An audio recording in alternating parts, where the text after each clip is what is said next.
Hello curious people, today I am here to help you. I know you are using this video to help you fall asleep. So before you like this video and subscribe to the channel, tell me where you are from and what time you are watching. Make yourself comfortable now. I stepped into the stories. I'm a bugman, an exterminator by trade, but old and retired now. I used to live in New York City in my heyday, if you'd believe it, but tried living there nowadays on a bugman's salary. So years ago, I moved out to a little town called Erdensfield. Boring place, but with nice enough people. A few months ago, I ran into a townsman named Withers. He saw me in the grocery store, and though I did my best to look the other way, before I knew it, he was calling me over. And unfortunately, my mother raised me too polite to straight up ignore somebody like that. Say, Norm, didn't you say once you were an exterminator? Yeah, I said. I did say that I was. Because I think I may have a little bitty insect problem. As in, I ain't one no more. Oh, no pressure, said Withers. If you have time and could take a look. Not in a professional capacity. Friendly like. We could invite you to dinner, eat a meal, and then you could maybe have a little gander. Sure, I said, regretting it even as I shook his hand, and got what felt like a static shock for my trouble. Maybe the world was reminding me of the price of my stubbornly good nature. We agreed I'd drop by next Saturday. When I got there, I could smell Mrs. Withers cooking, and it smelled delicious, so I thought, what the hell? We sat down, Withers, Mrs. Withers, the two little Withers and me, and shared cutlets, mashed potatoes, and a side of boiled beets. I have to admit, I hadn't had a home-cooked dinner as good as that since my wife died. Well, that was much better than all right, I said after I was done. And Mrs. Withers smiled, and Mr. Withers said I was welcome to come again any time I liked. Then he got up, which I felt was my cue to get up too, and led me to a room in which blue bugs were crawling up and down the exterior wall.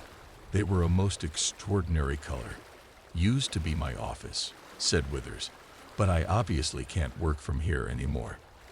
There was no question in my old mind that this was an infestation, but even after racking my brains, I couldn't figure out an infestation of what. I'd never seen insects like these. I crouched down to look at them, and they seemed to sense my interest and disperse. They don't bite or anything like that, but I still don't want them in my house. And they're spreading too. I think they're in the walls, maybe eating through the wood frame too. I don't think they eat wood, I said, remembering the various pests I'd met in my life. But I can't honestly tell you what they are either. I guess they have different bugs in New York City. Do you think I should get someone to eliminate them? Withers asked. That would be my advice. Someone local. That would be reasonable. If there's one thing I know about pests, it's that if you have them, so does somebody else, even though they're not doing anything. What's that? I asked. I mean, do you think I should have them eliminated despite that they're not doing anything bad? They're in your house, I said. That's reason enough. Withers smiled brightly. You're right, of course, he said, and he thanked me and held out his hand. We shook. Again, I felt a static discharge, and he repeated his invitation, that I was welcome to dinner any time. I truly do appreciate you taking a look. That's not something you got a lot of in the city, I bet. Helpfulness and hospitality. People are a lot warmer here, I said. Oh yes, certainly. Then I went home and forgot all about Withers and his insect problem. Lived my retired life. Fixed up my old house to pass the hours. Until that time of year came around again, November, the month my wife died. I drove up to New York City to visit her grave, and in the sad loneliness of the drive back remembered Withers, Mrs. Withers, and the little ones, remembered family, and the next day called them to invite myself for dinner. It was a moment of weakness that, in my tough younger years, I would have been ashamed of, but I've learned since that there's no nobility to suffering on your own, and when people offer you help, you better take it. How lovely to hear from you, Mrs. Withers said over the phone after I'd introduced myself. Of course you can join us for a meal. That is how I arrived, for the second time, at the Withers household. It was Mrs. Withers who met me at the door this time. Withers himself was still changing out of his work clothes, she said, but would join us soon. The two children were already seated at the dining room table, plates of meat, potatoes, and vegetables before them. I noticed, too, that Mrs. Withers was wearing a beautiful white dress, but there was a dark spot on it. But before I could decide whether I should point it out, it disappeared. "Is anything wrong?" Mrs. Withers asked. "Oh no," I said. "Just an older man fighting his eyesight. I know how that can be. I used to get these spots in my peripheral vision. On my eyes, I mean. 1 minute, they'd be there, and the next, gone." She laughed, and from the dining room, the children laughed too. "You don't get them anymore?" I asked. "No, not anymore. It's all better now." "Listen," I said, "would you mind if this old man used your bathroom?" I could feel tension, but not its cause, and I wanted to back away from it. When you're young, sometimes you crave that kind of stuff. When you get old, you realize it'll just cause trouble, and trouble is simply another word for an unnecessary effort. "Please," she said, and pointed down the hall. "It's the door right next to the bedroom." I thanked her and walked slowly down the hall. I really did mean to use the Withers bathroom, if only to calm my nerves, which I blamed on the emotional time of year. But the bedroom door was open, slightly ajar, and as I got to it I could hear, if faintly, a scraping and a pitter-patter. And so I gently pushed the door open and saw, laid upon the bed, like an article of clothing, Withers' skin. I would have screamed if I hadn't the instinct to stuff my fist into my mouth. Instead, I bit hard into my hand and watched in horror as thousands upon thousands of blue bugs marched single file up the footboard of the bed and into Withers' nearly flat, creaseless skin, filling, inflating it as they did, until he was ordinarily voluminous again, but less like a man and more like a balloon. And when his body suddenly sat up, I turned and ran into the bathroom, shut the door, and wondered whether I had gone insane. When I came out, the bedroom was empty, and I went into the dining room, where all four Withers were sitting at the table, smiling and waiting for me. "How wonderful to see you again," Withers said to me. "I'm grateful to be here," I said, and sat before my meal. But all I could think about was how soft Withers' body looked. All of their bodies, soft and unstable, like waterbeds, like jellyfish.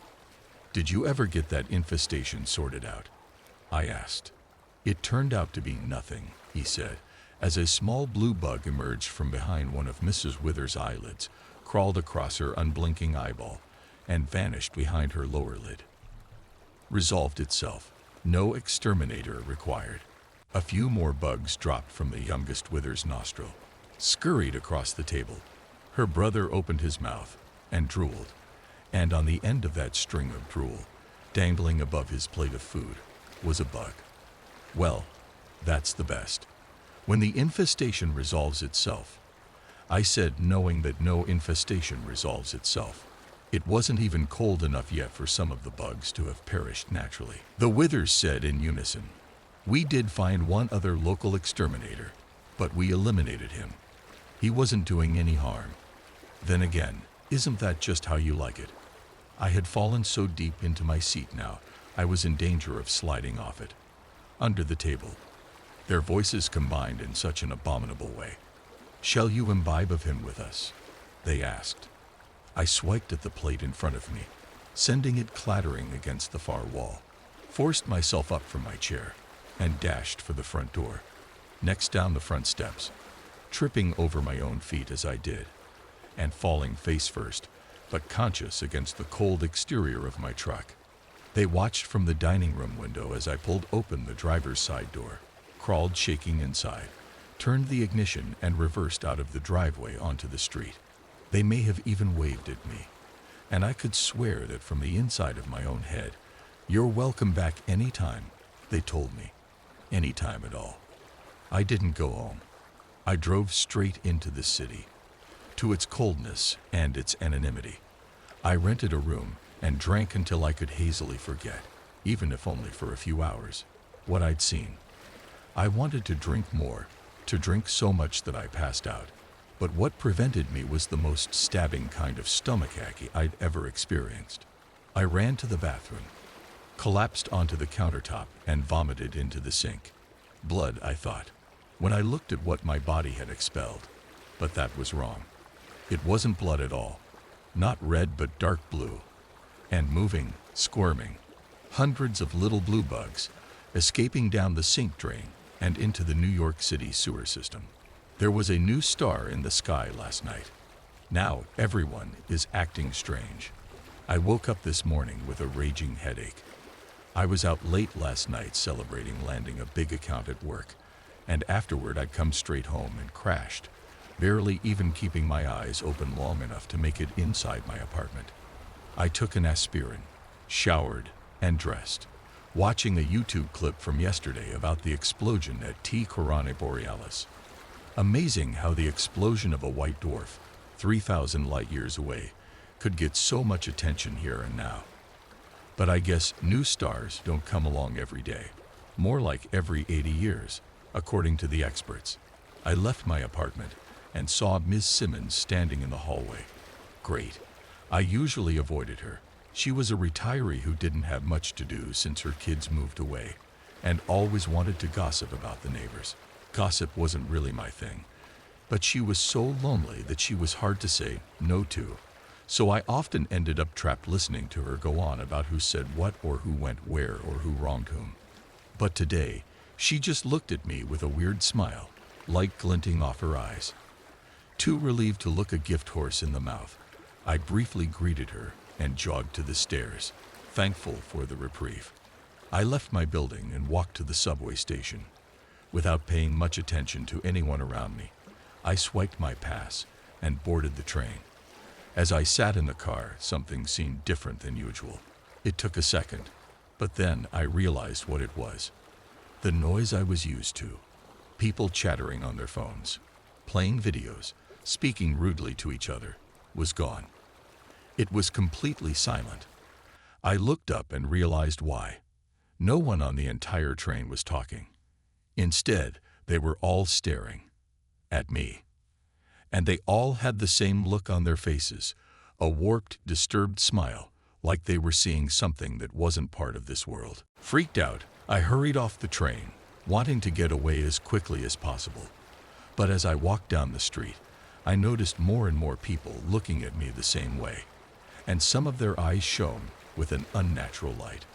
I started running, bursting through the door of my office. I'd made it. "Hey, Matt, what's going on? You look like you've seen a ghost." I looked up and saw Jim, one of my best friends. We'd met here 5 years ago, when we'd both been interns, and we'd been fast friends ever since. If there was anyone I could talk to, it was him. "Man, you wouldn't believe the morning I've had. Have you noticed anything weird today?" "Weird like what?" "Just people acting strange, not like themselves." Jim rubbed his chin in contemplation. "Well, Jenny at the coffee shop put a little heart over the I in my name on my coffee this morning. Does that count as weird?" I sighed in relief. If he hadn't seen anything, then everything was probably fine.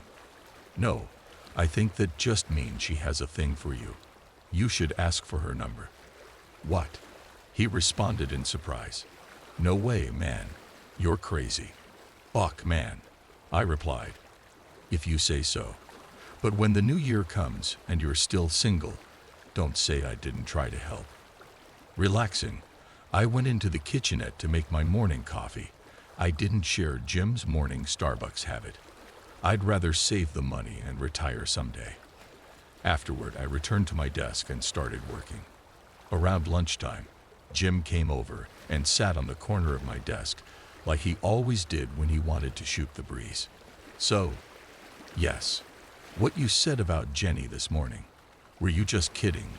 Or, good Lord, dude, if you really don't see it, you're too blind to do this job. Ask her out." He looked toward the ground, clearly nervous and unsure of how to go forward. I was about to give him some tips when I realized something. The office had gone silent.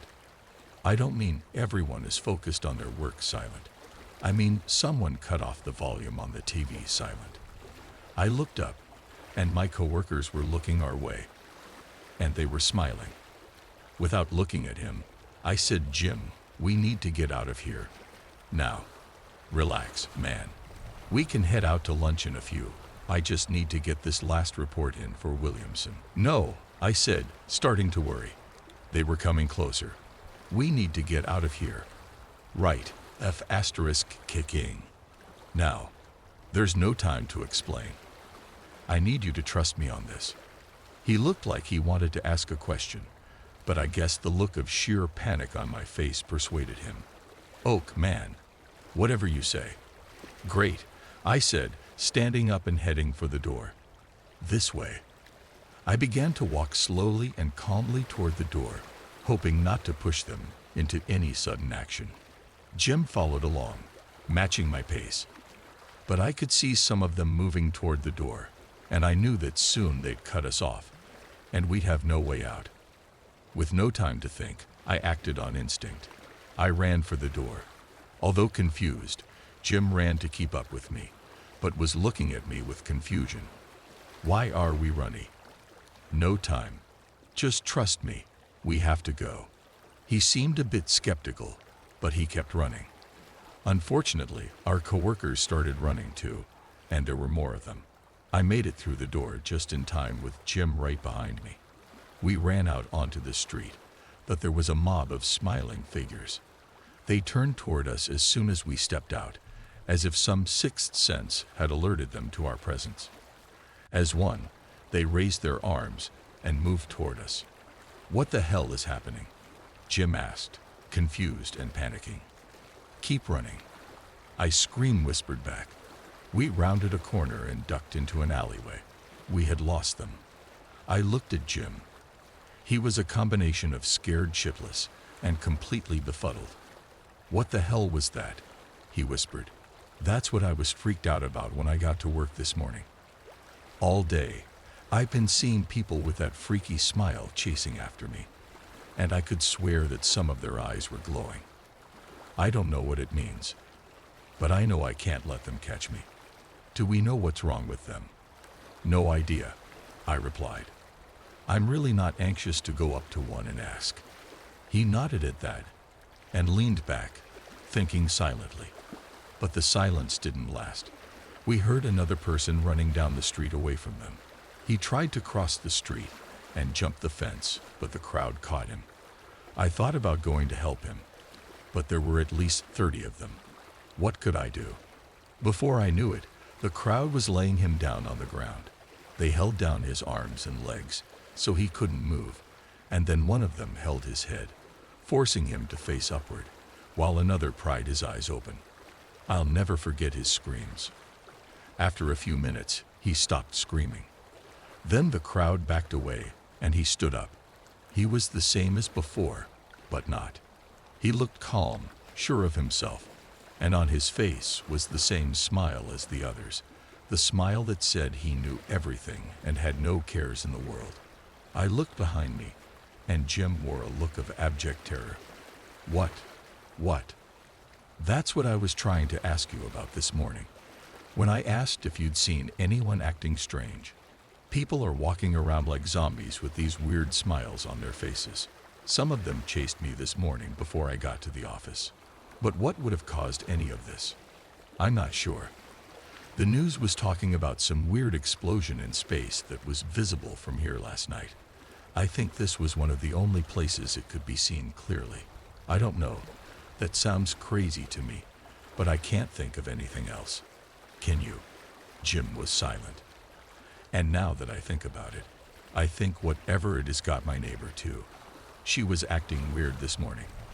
I could see him trying to absorb these new developments. He took several deep breaths to get a hold of himself. Oak, say I believe any of this. What do we do? Well, I said, thinking it through. We can either get some weapons and go on the attack, find a place to hole up and hope it blows over, or find a car and get out of Dodge. "Do we have any weapons?" Jim asked. "No," I replied. "And there are way more of them than there are of us." "Do we have a car?" "Not that I can get to without going back through them. I don't think that's such a good idea." "Do we know if it's actually going to blow over?" "I really hope so, but we don't know anything for certain," I replied. "Then I vote for option 2, he said with determination. With that, we started looking for a place to hide out. We moved quickly and quietly, trying not to draw their attention. We dismissed several places, too many points of entry, doors or windows we couldn't secure, etc. At one point, we hopped over a fence, and Jim landed flat on his back. I was worried, but after a couple of minutes he got up, and we kept moving. Eventually, we got lucky and found an abandoned automotive shop that looked like it went out of business, with a lot of the inventory still here. We locked the doors and windows, found the best vantage point to make sure no one snuck up on us, and holed up for the duration. Later that night, I woke up to a strange sound. I didn't know what it was, but then I looked over. Jim was standing up facing in my direction, and in the moonlight I could just make out his face. He was smiling. "Crap. Jim, man, are you up?" He didn't say anything, just started creeping toward me. Double crap. "Jim, listen to me. Whatever is going on, I really need you to fight it. Awk, buddy. You're still you." "Nothing. We're friends, right? Remember when we met as interns? When we both were completely overwhelmed after that first intern meeting and went out that night and got drunk together?" He said nothing, but the creepy smile remained. It had definitely gotten him. But when? We'd been together all day. Oh, when he tripped before, he'd landed on his back, facing the sky. Damn it. I looked around the room, looking for anything I could use as a weapon to defend myself. Nothing. He was getting closer. I tried talking to him again. "Jim, stay back. If you keep coming, this is going to go badly." If anything, the smile widened. He kept coming. I looked around. The exit was about 5 yards past him. If I could get to it, I could make a break for it and probably outrun him. I didn't know who else was out there, but at this point I'd take my chances. I ran toward him and made a last-minute move to go around him. But as I was almost past, I felt a pain in my stomach and hit the ground. I was laying on the ground, dazed but knowing I needed to get up. And then I felt hands encircle my neck and squeeze. I tried to fight him off, but he seemed to have an unnatural strength, and I couldn't break his grip. His eyes began to take in a strange glow, and then he stopped squeezing, grabbed me by my legs, and started dragging me towards the door to the outside, towards the sky.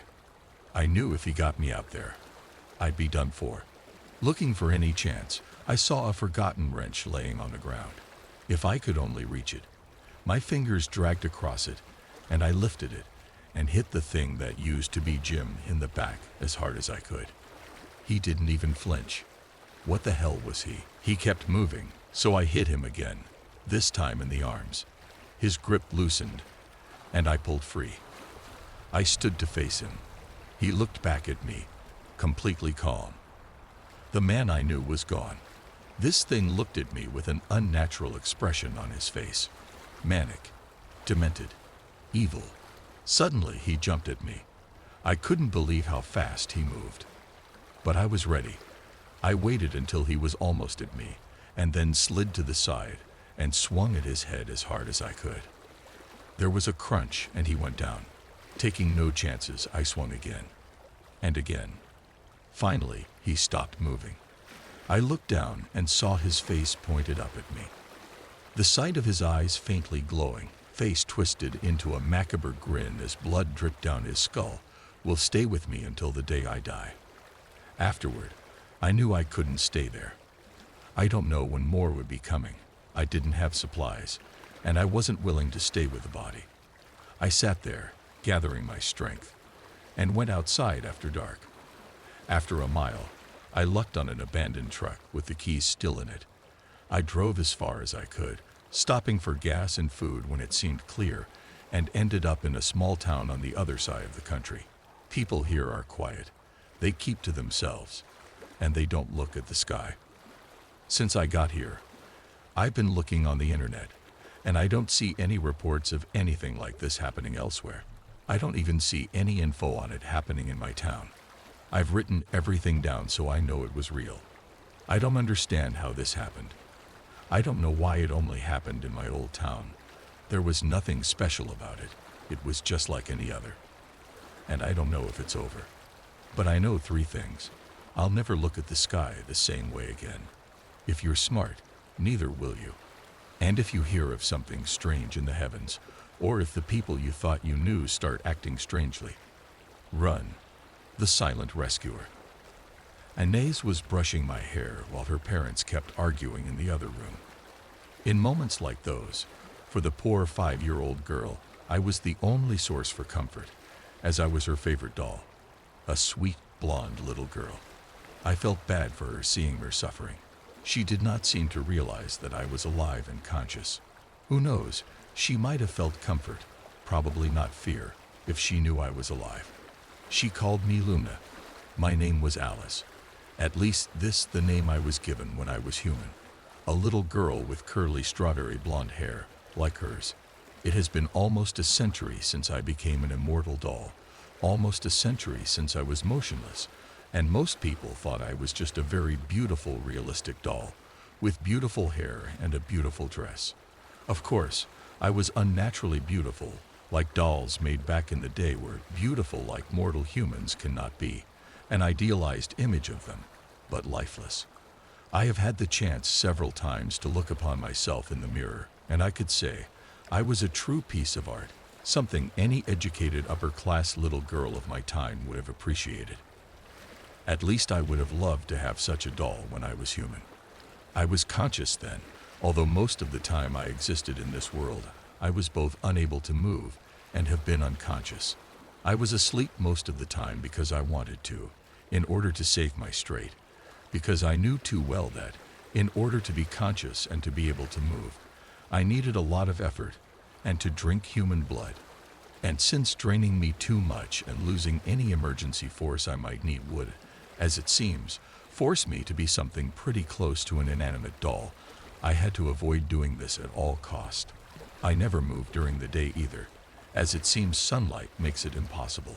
Since I ended up in this home, in their apartment, I dared to move several times when they were sleeping.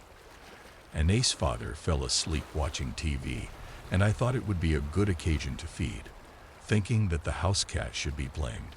He had some extra drinks at his birthday with pals, as I understood from the domestic fight earlier. That would make him less sensitive to being bitten. I bit his leg.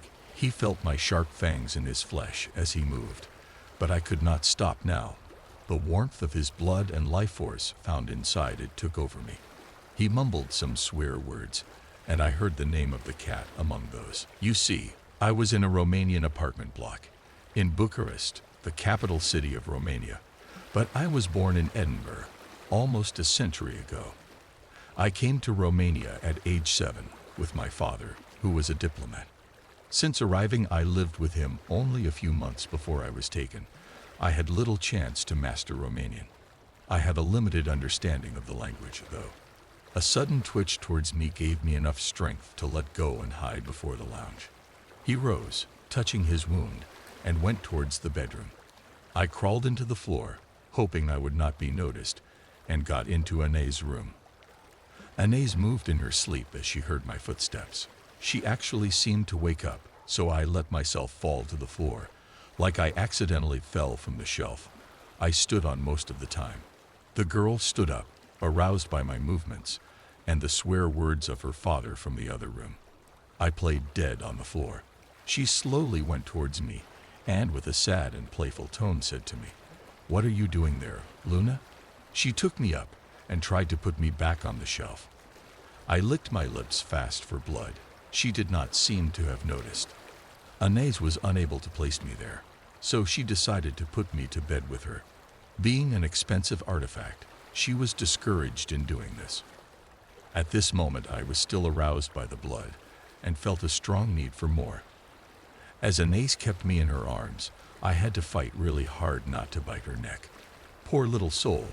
She had no idea she held a predator who felt the urge to take her life. I clenched my fists in order to stop me from doing it. I knew I would have been a disaster, as I would have been discovered and taken care of swiftly, and also Anais did not deserve this. I contemplated the idea of turning her into the same thing I was. Then I thought I would not have been able to teach her many of the ways. If we were together, we would have needed to hunt pretty much. I was not very good at this, even if I learned some things from the one whose blood was used to turn me into what I was. She was not the one who turned me, but a man who knew my father, who abducted me and used her blood for this. He wanted for me to just be a doll, most of the time, or at least not moving. But she had a different attitude. From time to time she talked to me, made me move, took me for walks in the city, at night. At first, it was only her who hunted, but she gave me blood from the victim. She did not keep it all for herself. She tried to teach me how to hunt, not just force, but being cunning as well. But, as I was kept to be a doll most of the time, I was not able to get too skilled. Me and Anais would have had a very bad time surviving on our own. But at least my mom, as I called this woman I was talking about, talked to me in the house.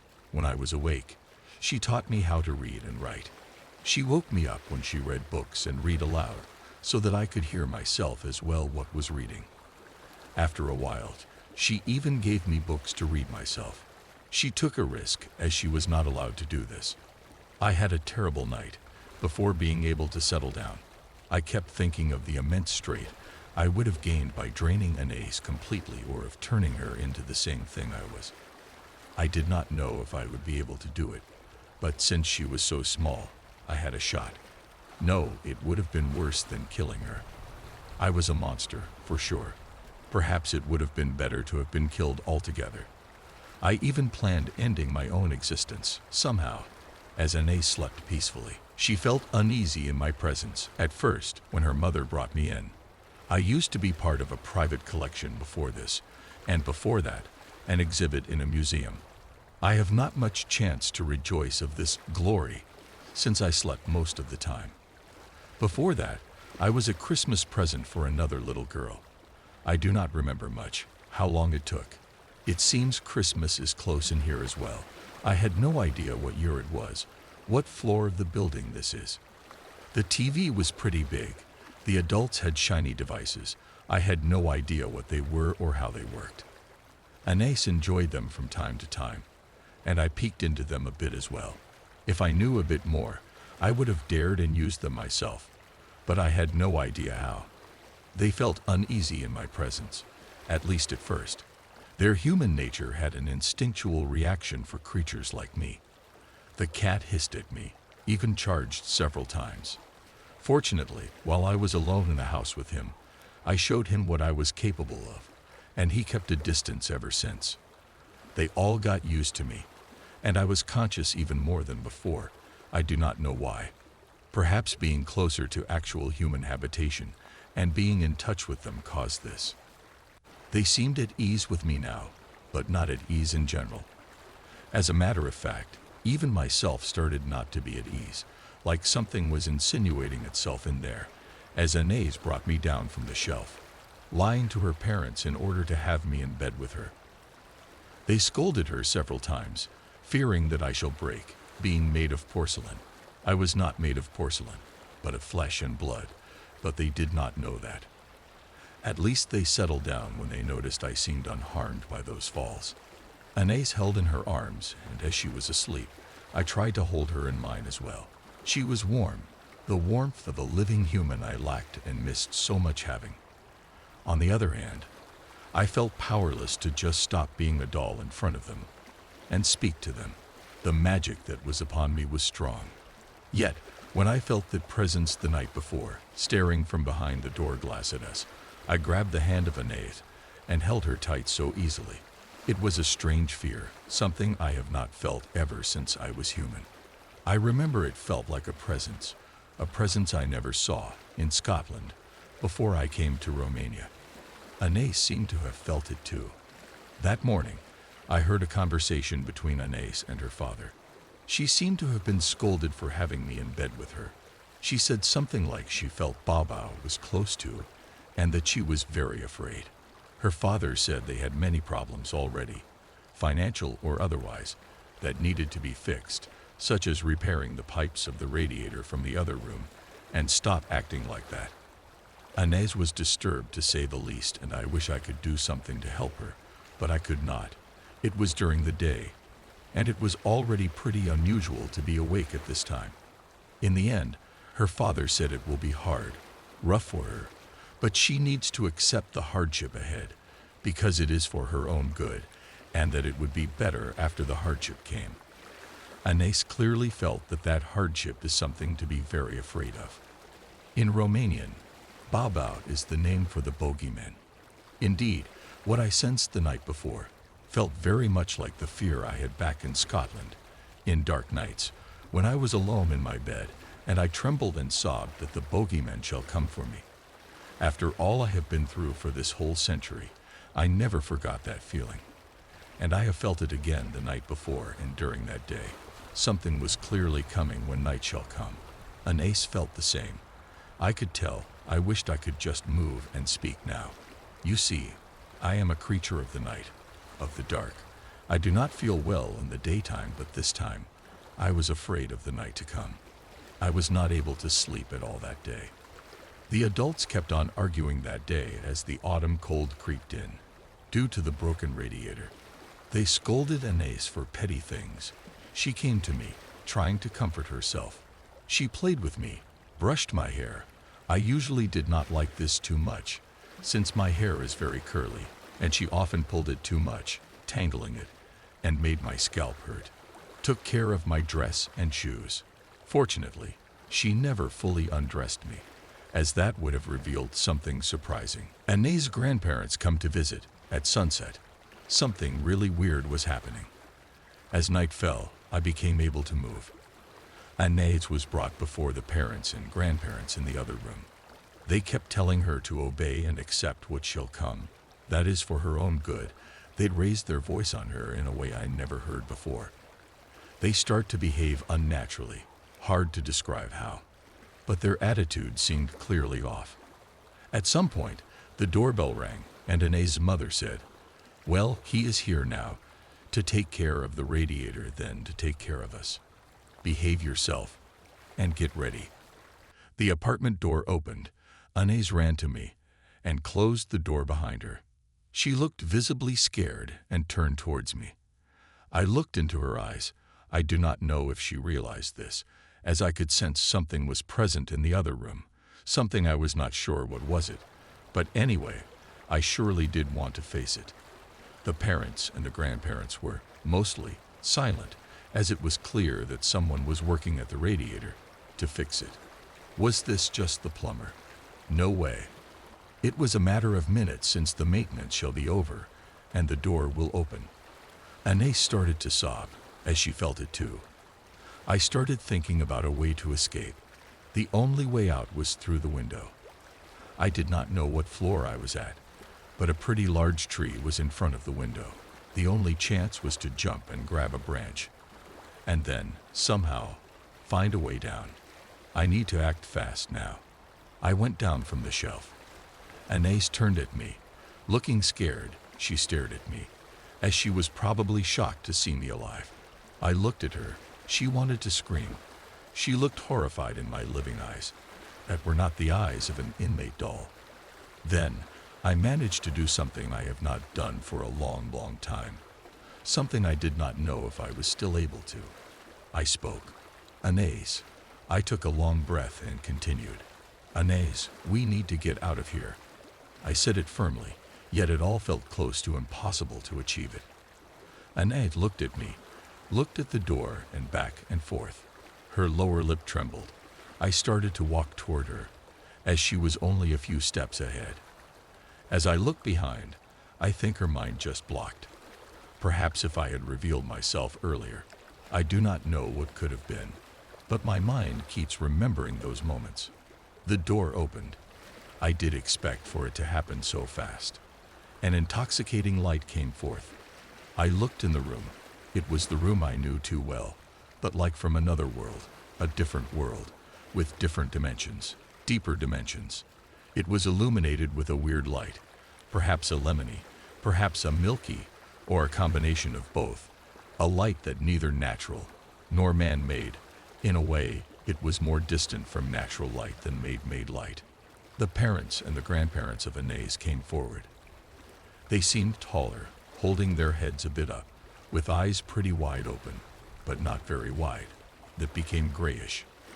They looked at us, but looked beyond us. Their mouths were a little open. Anais's mother had her hair pulled in the air, like being electrocuted or something. She spoke in a way that sounded, physically, like her voice I knew, but also, I do not know how, like something from another world. A world that has just revealed to us by the door opening, speaking calmly, monotone, and much colder than any tombstone. My dear Anais, I am sorry for bringing this unwanted nuisance into our home. Although most of the time, it just sat on the shelf in your room, you were in real danger from this presence, and it is my fault. I am sorry. As I told you, our rescuer is here. He shall solve this problem and all our problems. You need to submit to him and let him take care of you. We know you told you to be scared of him. But now I tell you that, no matter how hard it will be for you, it is for your own good and for our own good. So, go ahead and get to our rescuer, Baba. Upon hearing this name, the hair on my head stood up, stiffly, for the first time in my whole existence. Both the human and unhuman parts, I felt that, if I was still human, my heart would have started to beat faster and cold sweat would have overcome me. Of course, those could not happen, and that made things so much worse.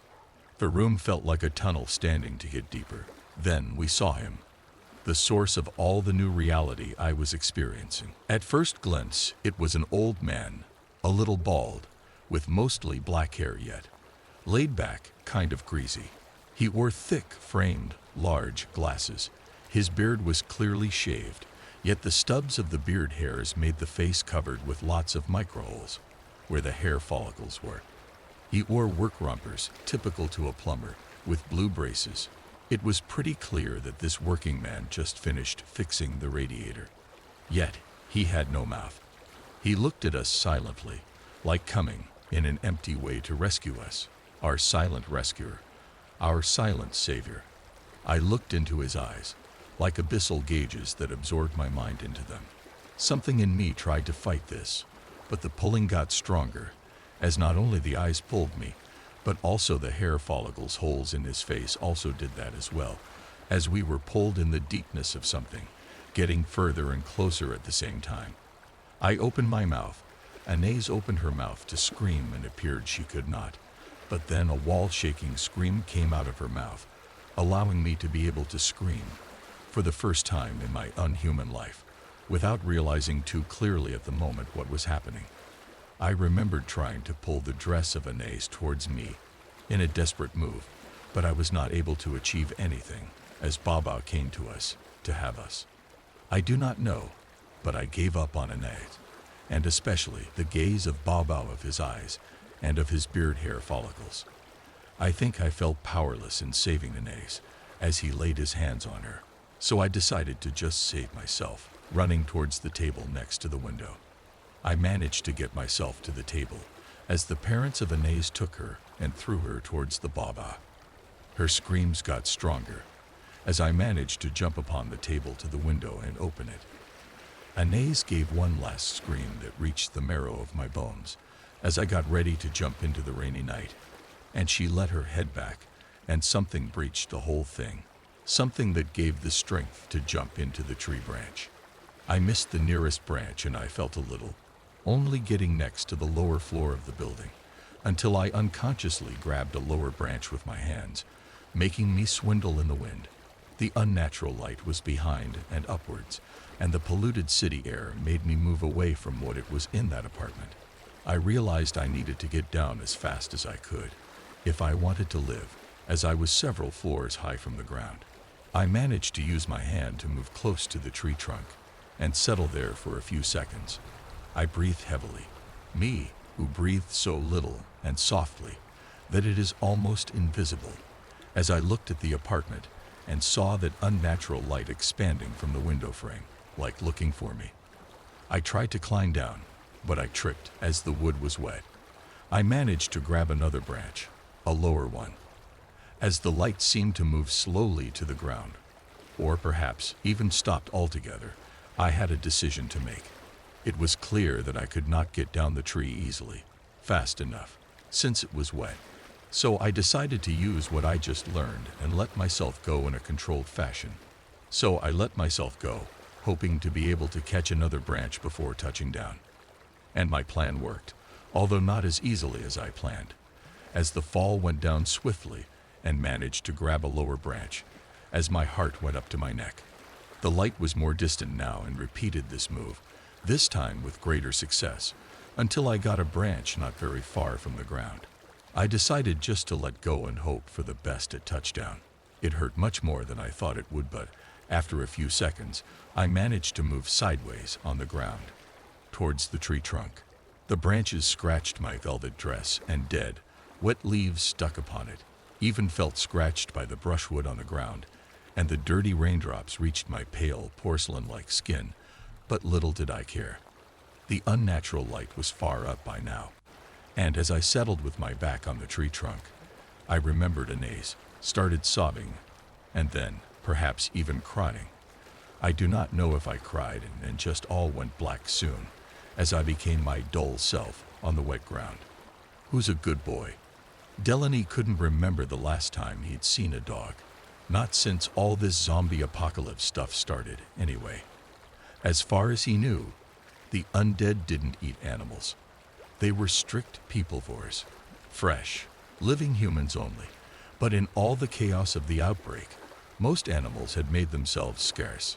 Sure, there was still a squirrel or two running around the city, and plenty of birds, but it had been months since Delaney had seen a dog. This one had light gray fur with black speckles, the color of cookies and cream, and looked like some sort of herding dog, an Australian shepherd or something like that. 6 inches of frayed, green leash hung from its collar. The dog stood on the sidewalk in front of a coffee shop, its windows smashed out, tables and chairs inside stained with dried blood. "Hey there," he whispered, crouching and holding out his hand. "Who's a good boy?" The dog cocked its head. Delaney slipped off his rucksack, fishing out some jerky that he had scrounged from an abandoned gas station down the street. He tore off a piece and tossed it to the dog, who gave it a quick sniff and gobbled it down. "Who's a good boy, huh?" The dog turned and trotted a few yards away, stopping to regard Delaney with ice blue eyes. "Hey, where you going?" he cooed, creeping slowly so as not to spook the animal. The dog scurried further up the sidewalk. It paused for a backwards glance before disappearing into an alley. Delaney followed. He'd never been much of an animal lover, but these last few months had been so lonely. It would be good to have a friend. At the far end of the alley, the dog sat, tail swishing on the pavement. Delaney approached slowly, tearing off another piece of jerky. He had gotten within 10 feet of the dog, whispering soothing words and assurances when it started barking. No, don't do that," Delaney hissed, waving his hands. The undead couldn't see very well. Their eyes gummed up with dirt because they never blinked. They didn't breathe either, so no sense of smell, but they could hear just fine. They could hear your stomach growling with hunger from a block away. Delaney knew that from personal experience. He decided he didn't really need a friend after all. Turning to run, he found himself face to face with the zombie. She wrapped her rotting arms around him, sinking her dirty, broken teeth into his neck before he could react. Delaney broke free of her embrace, stumbling backward against the wall, clapping a hand to his wound. Blood squirted between his fingers and washed down the front of his shirt in waves. She'd bitten through his carotid artery.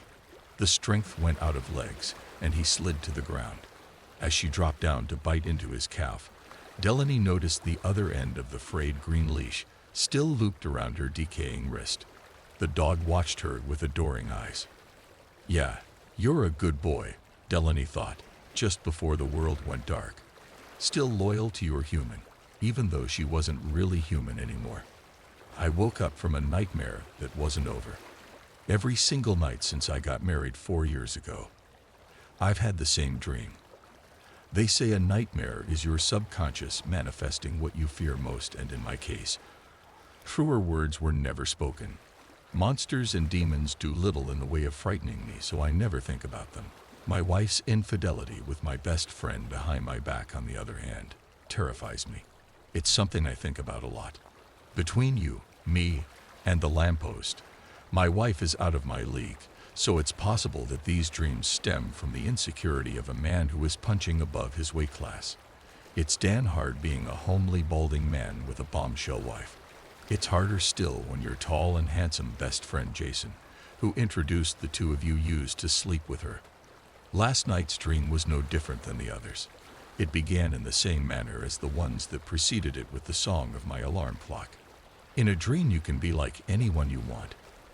You aren't bound to the habits and shortcomings of your waking self. Dreams are the ultimate refuge of the weak and the meager. A domain free of constraints or fear. A universe where you are finally master of your own destiny. That's the best I can describe how I am when the nightmare begins. It's apparent that I'm dreaming because I feel powerful, aware, and confident. A stark contrast to the real world, where I am none of those things. I must be a mundane human being, because this recurring nightly vision is filled with my day-to-day life, instead of sex with models or adventures in fantastical faraway lands. 4 years straight of this broken record of a reverie. And even while unconscious, I can lucidly predict what happens next. Instead of hitting snooze on my cell phone as I would in real life, I fling the covers off of me, getting to my feet rapidly, wearing nothing but my boxer shorts, and eyeing my beautiful wife, already dressed in her yoga outfit that leaves little to the imagination. Seated at her vanity, tying her long auburn hair into a ponytail, she meets my gaze in the mirror. "Morning, Panda Bear," she smiles. I offer no reply as I stomp over to her while grabbing a fistful of her freshly tied hair, jerking it back abruptly to force her eyes up to me. Enjoying the look she's never given me in real life. A combination of fear and arousal. She's too stunned to speak as I trace my finger around her lips before kissing her hard and pulling her up from her chair, hair still in hand. I use my body weight to push her up against the nearest wall. "Never call me that again," I whisper in Sandy's ear with authority. I can feel her melt into me with the shiver she gave as my hand traveled up her inner thigh. "Why?" she begins before being interrupted with another kiss. Feeling the heat her body was emitting as I dominated her, coupled with the sound of her quick, labored breath in my ear, is always enough to cause my hands to shake with adrenaline. I won't lie to you. I very much enjoy this part of the dream. It's what I imagine men like Jason feel like every day. Powerful. In some small way, I'm thankful that I get to experience this passion that men like me rarely do, even if only until I wake up. I release her and make my way over to our in-room bathroom, throwing a glance over my shoulder at her, where she stands awkwardly up against that wall. Her face flushed, nipples now clearly visible under her skin-tight t-shirt. I watch them rise and fall with every deep breath she takes. I close the door behind me when she finally speaks. "Dear Lord in heaven, Pand," she catches herself. "Sammy." I smile at myself in the mirror at this victory as I turn the faucet. "My goodness," she continues. "I'm late for my yoga class."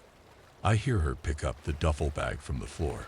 "But when you get back from work, I want to see some more of whatever that was."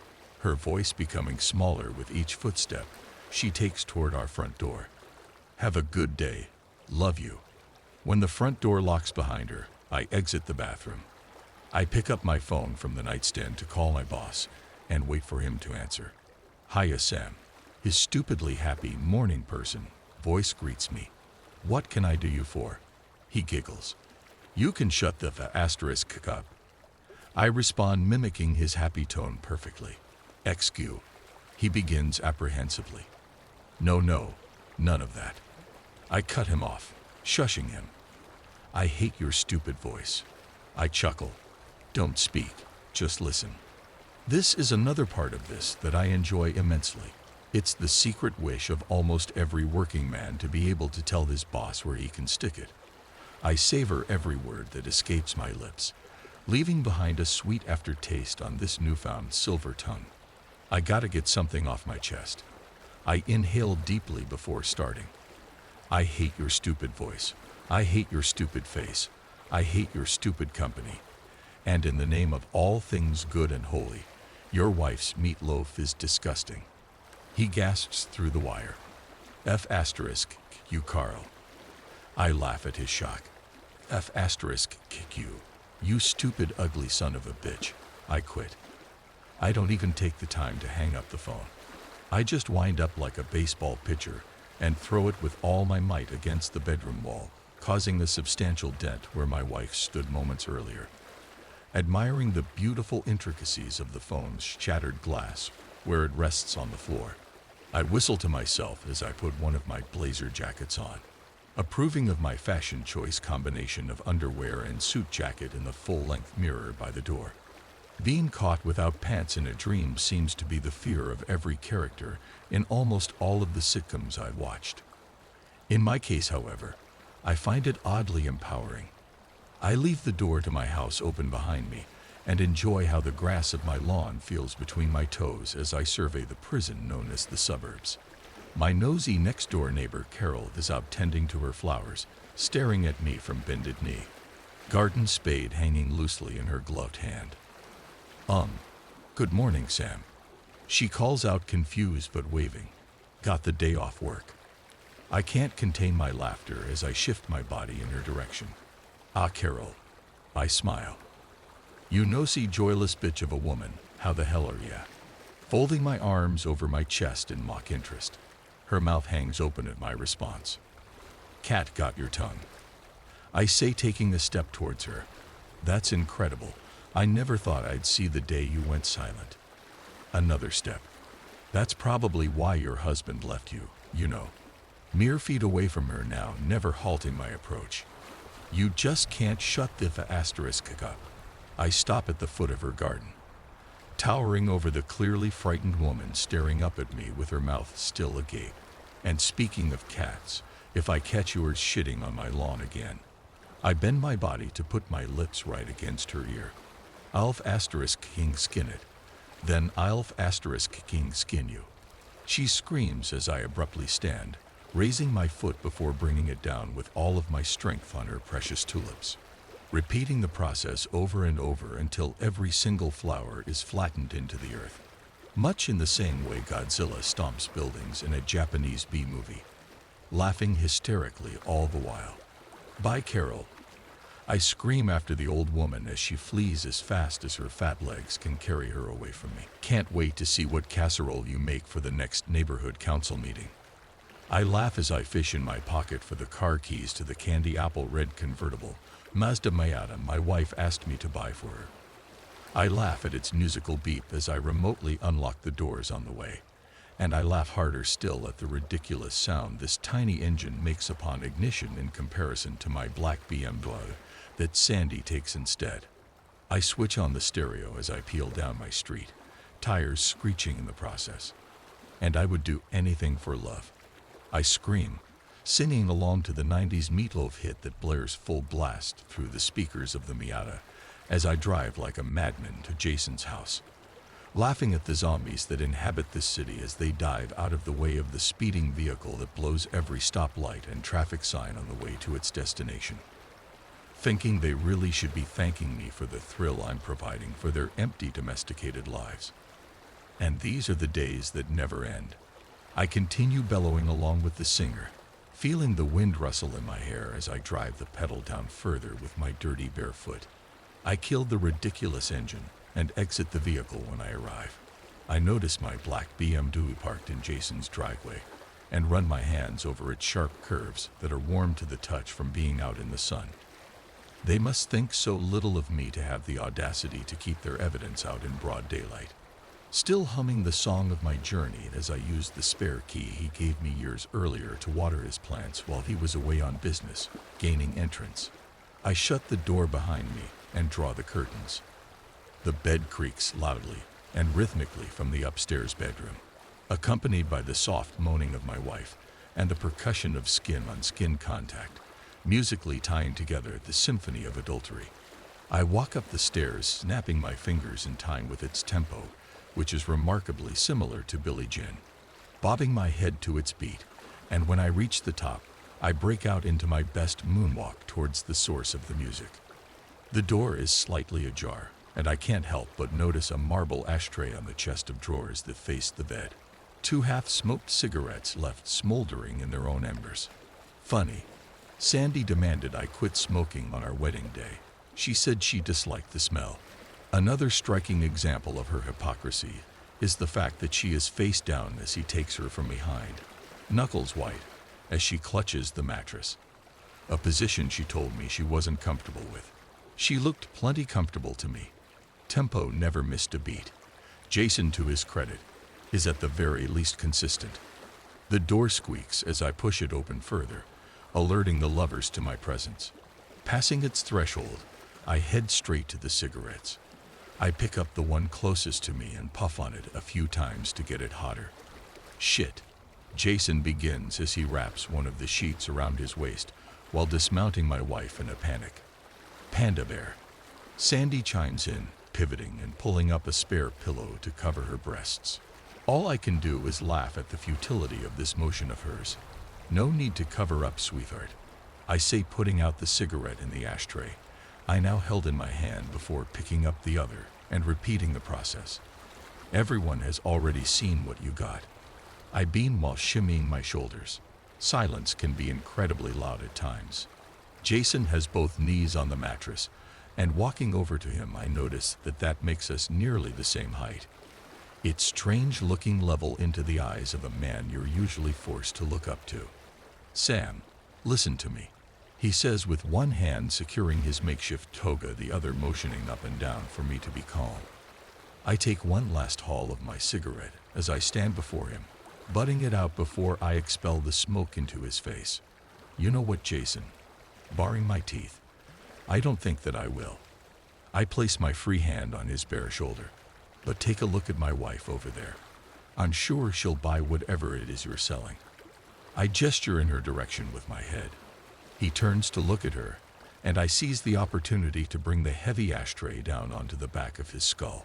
A dull thud fills the air, which is cut by the sharp screams of my wife. His limp body falls forward into my waiting arms, and I shift myself to the left, dropping him to the floor. Humming now.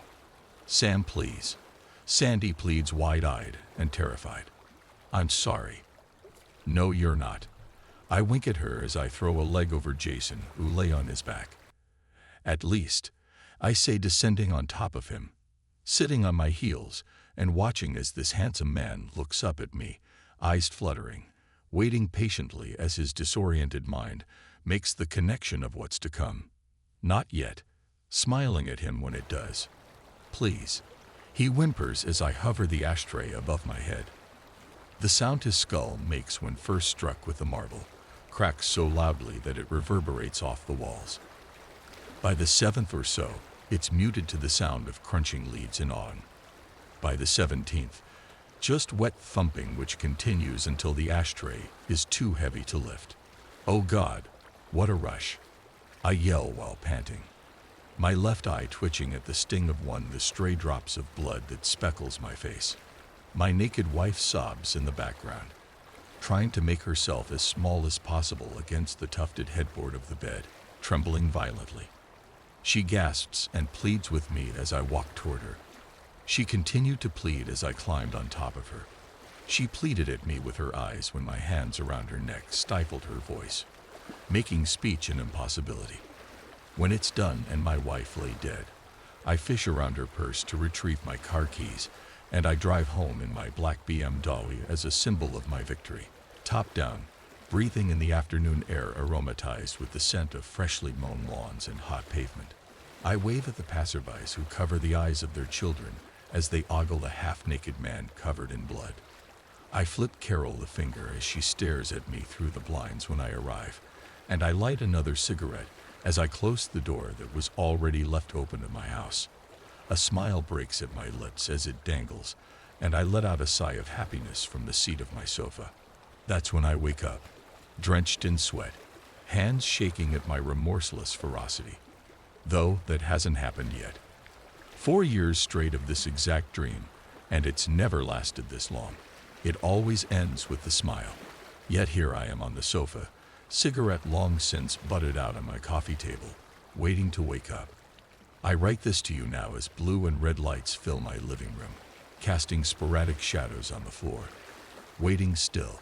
If this post goes through, then I'm not asleep and I'm living a dream come true. I can't help but laugh out loud at the irony of it all. It took me to think I was asleep to finally summon the courage to open my eyes. I won't be going outside despite the man on the loudspeaker demanding that I do so, with my hands on my head no less. I'll end it myself. Because for the first time in my life, I am the master of my own destiny. Free. I laugh even harder at that. Because who else could truly say that they've lived their wildest dreams? Paul down the road. When I was young, we lived in a poorer neighborhood, and our across the street was some sort of group home. However, it was very suspicious, and I believe some sort of front for something, as we would only see cars out there in the middle of the night. Maybe 3 caretakers in total, and had only seen one man living there named Paul. Paul was a big overweight man, about 25 to 30 years old, with some sort of mental disorder like schizophrenia or autism. One time at about 13, I was out for a walk when I passed by the home and was stopped by a small kittens. It was huddled up along the fence and looked scared. Being that I'm a sucker for animals, I picked up the kitten. Just as I did, Paul walked out. "That's my cat. Mine. Don't touch him. I'll kill you," he yelled at me. He took the cat from me forcibly and stared. I was starting to get uncomfortable, but reminded myself that Paul was handicapped and probably misunderstood my intentions with the kitten. Before I could explain, the cat began to meow, which upset Paul more. "Shut up, stupid kitty, or I'll rip your *king head off, kitty." My face turned white. At this point, I was afraid. Paul was angry, and he had me trapped between himself and the fence. He was still staring and getting closer. Without hesitation, I pushed him back and ran back to my house. I told my mom what happened, and she told me to stay away from that house, and that there was no way to help the kitten other than to tell Paul's caretakers. That was the last time I saw that kitten. I like to think that his caretakers took the kitten and gave it up for adoption. I like to think that. 2 weeks later, my parents were out and my dogs needed to use the bathroom. It was December, so it was already dark outside and very cold, even though it was only 8. I hooked them up to the leash and opened the door. The dogs stopped dead outside the door and started barking. They looked afraid of something in the distance. I looked outside, and there was Paul, standing naked in the street. He wasn't doing anything, just staring angrily at my house, not moving. He seen me, turned to me, smiled, and started to walk my direction. Terrified, I pulled my dogs into the house and locked all the doors. I called 911 as soon as I got inside. By the time they arrived, Paul was gone. I told the cops what happened, including the story about the cat, and they went to the group home to check things out. However, the lady in charge of the group home stated that this incident was just a misunderstanding. Paul is just a sweetheart. He wasn't outside, but Paul sometimes forgets to put his clothes on after a bath, so that's probably what happened. They also said that they never seen a kitten living there, nor had Paul ever mentioned having a kitten or threatening anyone or anything. Clearly, this wasn't the case, and the group home was just trying to get rid of police as quick as possible. The group home was told to keep a watch on Paul, and I was told once again to leave Paul and the group home alone. That was the last time I interacted with Paul or the group home again. I would still see the caretakers outside interacting with cars in the middle of the night like I always did, and I would see Paul from time to time walking around the yard or yelling various threats at the caretakers, but never went near him again. We moved out sometime later. Metal sphere. "You have visitors," Helen exclaimed as I lay somewhat comfortably in the hospital bed. I opened my eyes, and saw my team slowly walk into the room. A feeling of embarrassment and discomfort washed over me as I felt their eyes scanning my damaged body. I held my tears at bay. "Hey buddy, so good to see you again. I hope you are feeling okay." "But you look like shit," Barry said jokingly. "The others," and I chuckled. "We got you a get well soon present," Cecilia said, placing a bottle of my favorite bourbon on the nightstand next to me. "We figured you'd need a strong drink after this. You know, I would suggest you drink now, but I'm sure Helen will stop you." Otto smiled as Helen gave him a sharp look. "We have some good news that might cheer you up. You remember the report you made about A?" Barry stopped as he noticed Helen still in the room. "That one company that could be our biggest possible client. Because they have shitty standards. Well, we have them as a client thanks to you." "That's right, people, we are back in the game. All thanks to this asterisk curve right here." As Barry reassured me that my position was safe and the company would cover both my expenses and medical leave, I couldn't help but notice the space behind Otto. The air seemed to ripple, like the mirage you see on a hot road in the summer. Suddenly, a tiny, shiny object fell from it. I heard no sound or indication of this thing hitting the ground. The dancing air vanished immediately afterwards. "Hey buddy, you okay?" Barry inquired. "Yeah, just distracted," I said, my gaze interrupted. "Must be my mind playing tricks on me. Is there a heater behind you, Otto? Maybe I saw a mirage or a gas leak or something." "Those drugs must be strong, eh?" Otto remarked as he searched for a heater behind him. "No heater, he." Suddenly, everything went pitch black and dead silent. The only thing I could see was the window, displaying the starry night sky. I couldn't see anyone from my team, nor the nurse, nor any of the hospital devices in my room. "Hello, Barry? Otto? Cecilia? Helen?" I called out. All I could hear was the empty space echoing my voice back at me. "Anyone?" I was still too weak to sit or stand. Only my arms were available to examine my surroundings. They were met with emptiness as I tried to feel around on either side of my bed. Then I felt the bed. It was warm to the touch but rigid. I flicked it and heard a metallic ping in response. Panic started to seep in. My hospital bed was supposed to be a hard, springy mattress with a fabric cover. Even the pillow under my head had disappeared. Using my hands to examine my body, I noticed they didn't encounter any fabric or cloth. Just skin. I checked the IV on my right arm. Only skin. Finally, I felt my face, only to find the same result. Skin.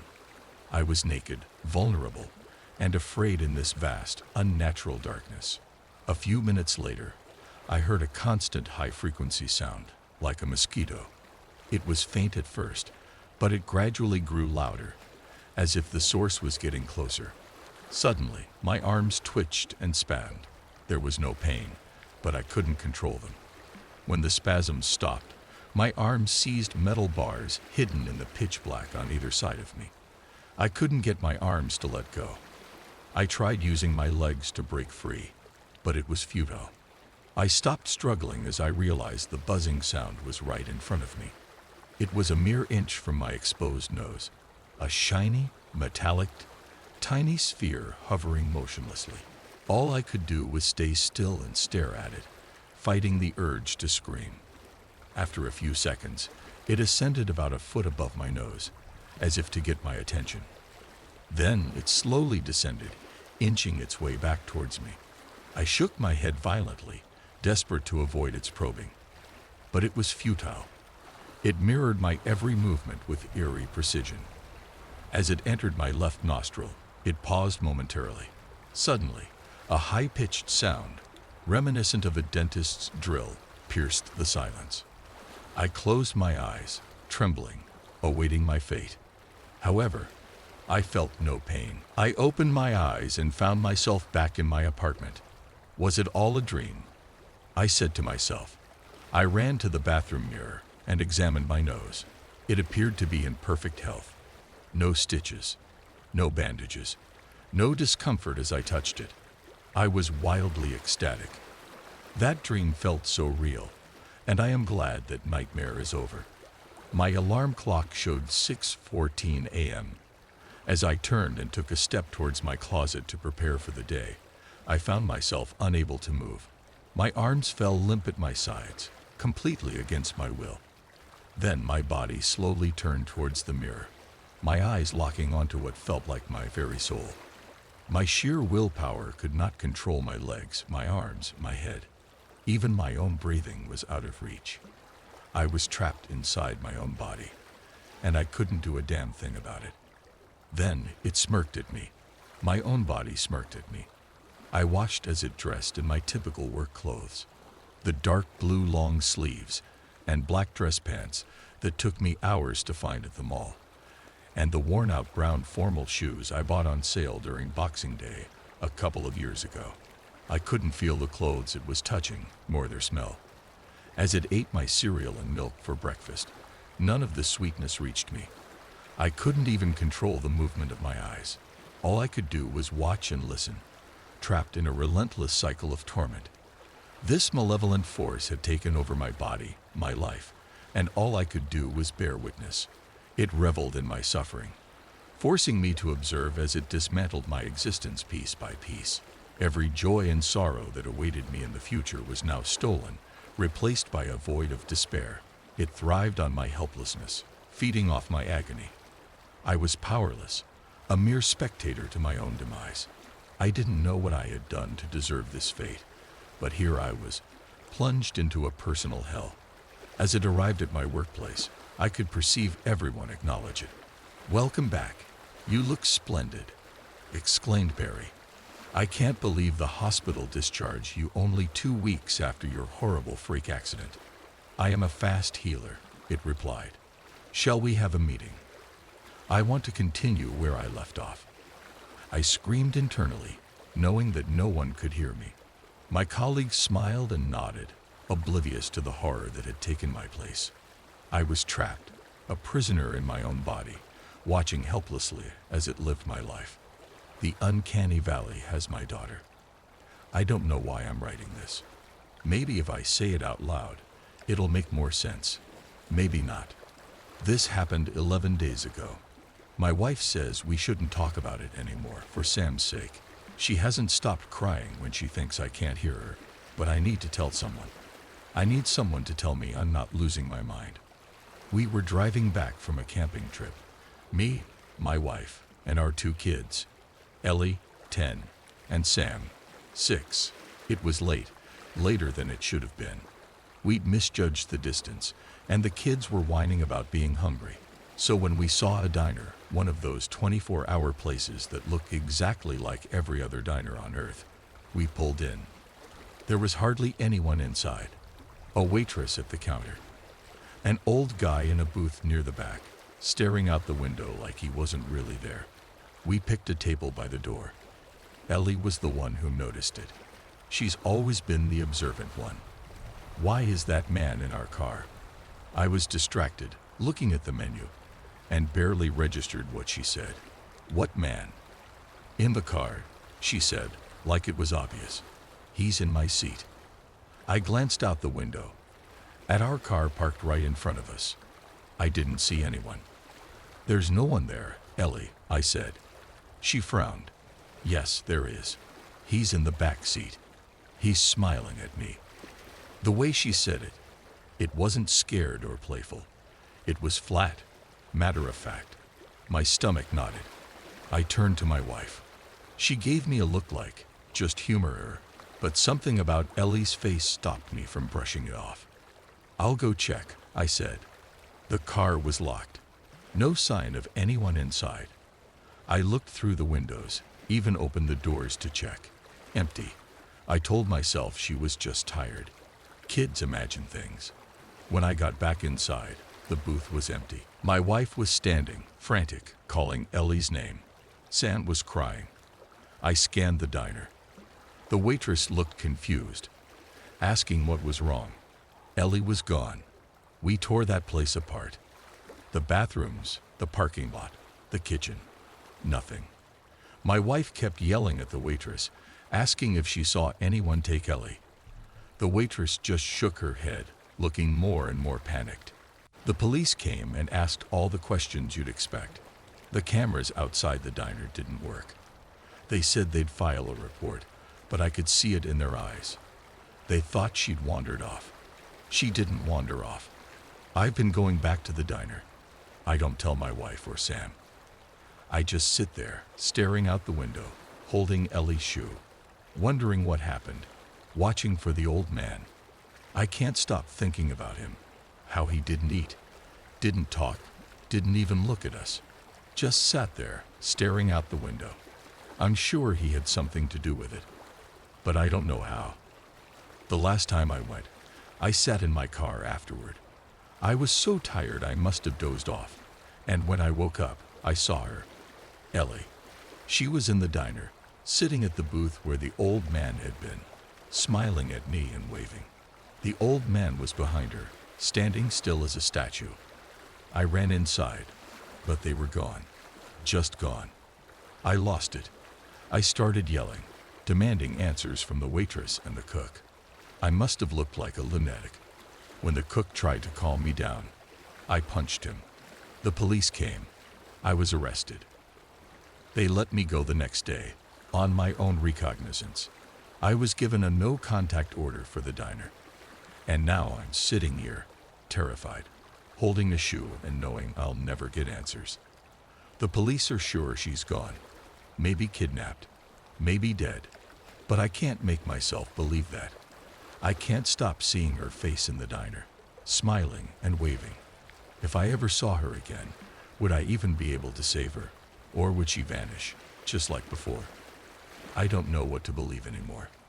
I don't know what I expected when my wife invited her numerologist to our house. But I definitely didn't expect that. Her name was Linda, some woman my wife had been seeing for months, or so she told me. I thought it was just some harmless thing. She seemed to believe in all sorts of oddities, but I'd never paid it much attention. I had bigger things to worry about. But when Linda came over, she said something I'll never forget. I was in the kitchen, pacing, trying to get a grip. My wife had made me promise not to leave the house while the police did their investigation. My mind was spinning in circles, constantly replaying that damn shoe in the car. I barely noticed when Linda sat down at the kitchen table, her eyes locked on me with this unnerving intensity. "It's the Appalachian ley line," she said out of nowhere. I looked at her like she'd lost her mind. "What the hell are you talking about?" She didn't flinch. She just stared at me, like she knew I wouldn't believe it, but was going to say it anyway. "Your daughter, Ellie," she continued, "has always had a connection to a place beyond this one. A liminal place. It's not just a dream or some trick of the mind. She's part of something older than you can understand. The Appalachian ley line.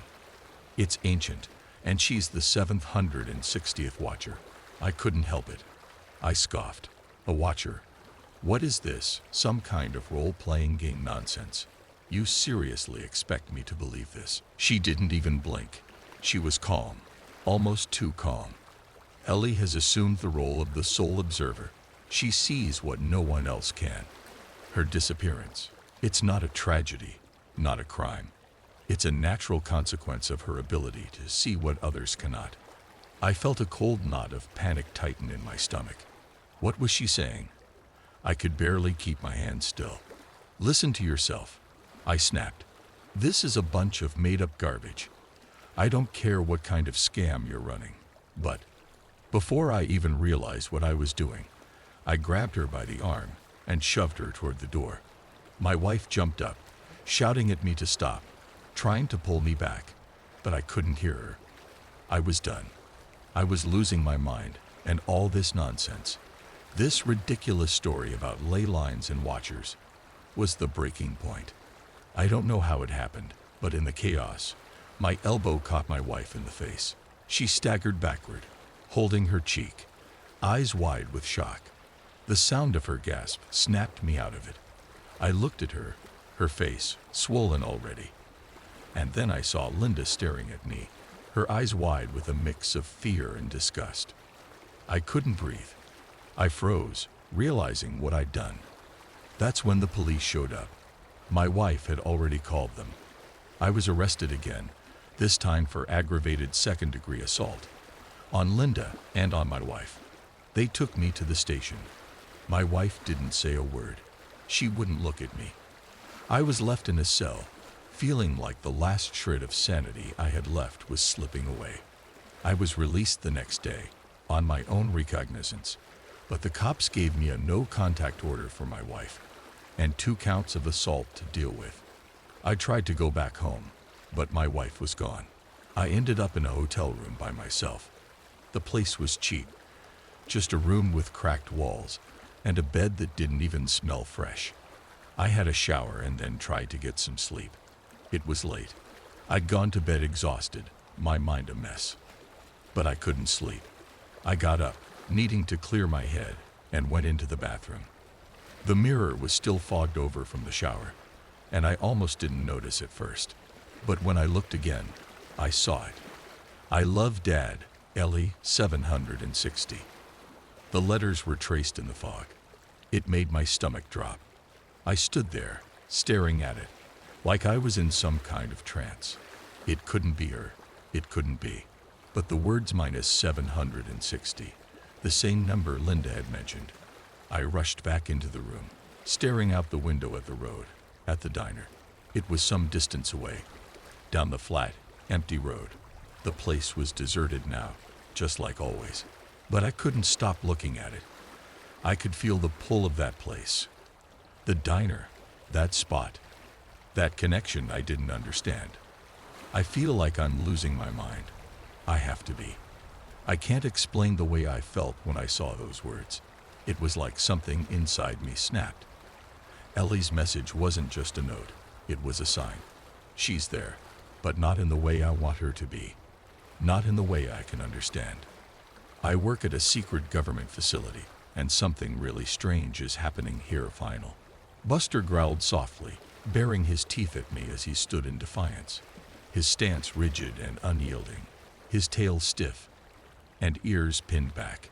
He watched my every move with alert eyes. My 3-year-old German Shepherd had intuitively figured out the prospect of an upcoming bath when he saw me reach for the towel and decided to give me a hard time over it. I know, buddy. I am not happy about it either, but I will make it quick. I promise. I tried to reason, holding up both hands to reassure him. But it's not even been a week. I could almost imagine him saying those exact words to me when he growled back in protest. You're right.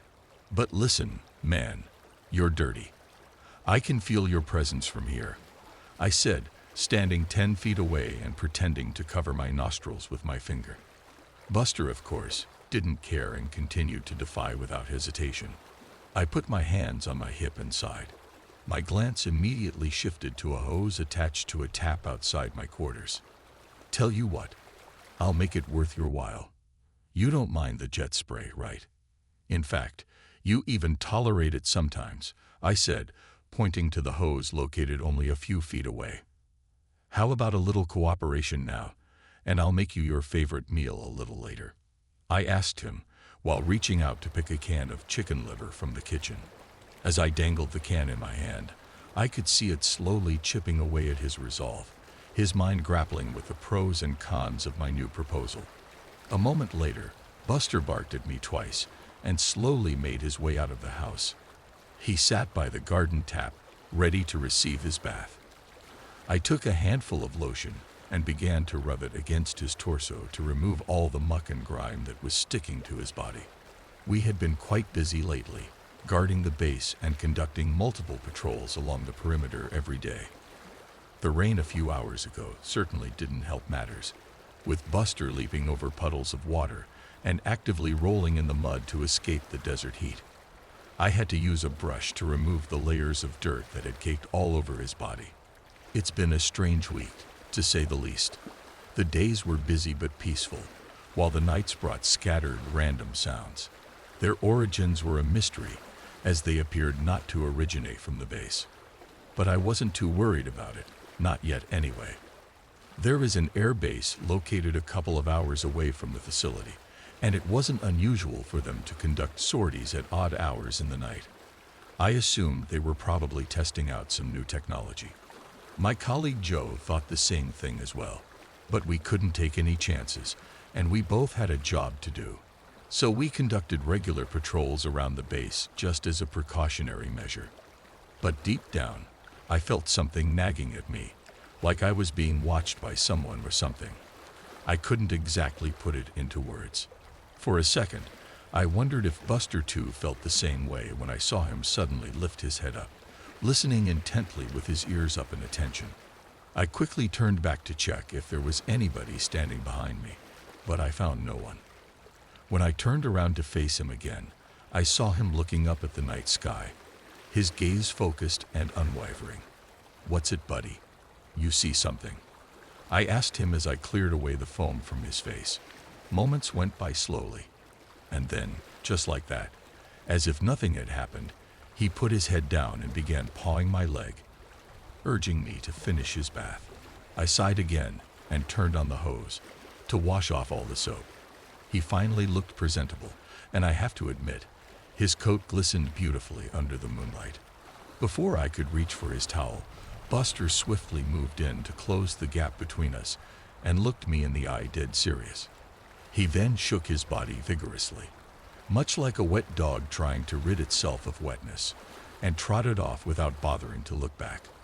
I laughed out loud as I sat there, drenched in water. I knew I should have seen that coming. However, my smile quickly faded, as it also reminded me of Jessica, my ailing wife. Before another thought could take shape in my mind, I heard a familiar voice blare across the radio. "Mike, I need you down here. Get to the post quick."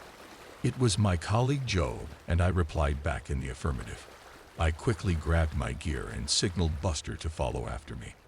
When I reached the post, I saw Joe standing there armed with his rifle. As a seasoned war veteran with 2 tours under his belt, Joe was a dangerous man and not to be trifled with. But he was also compassionate and wise beyond his years. "What's up, Joe?"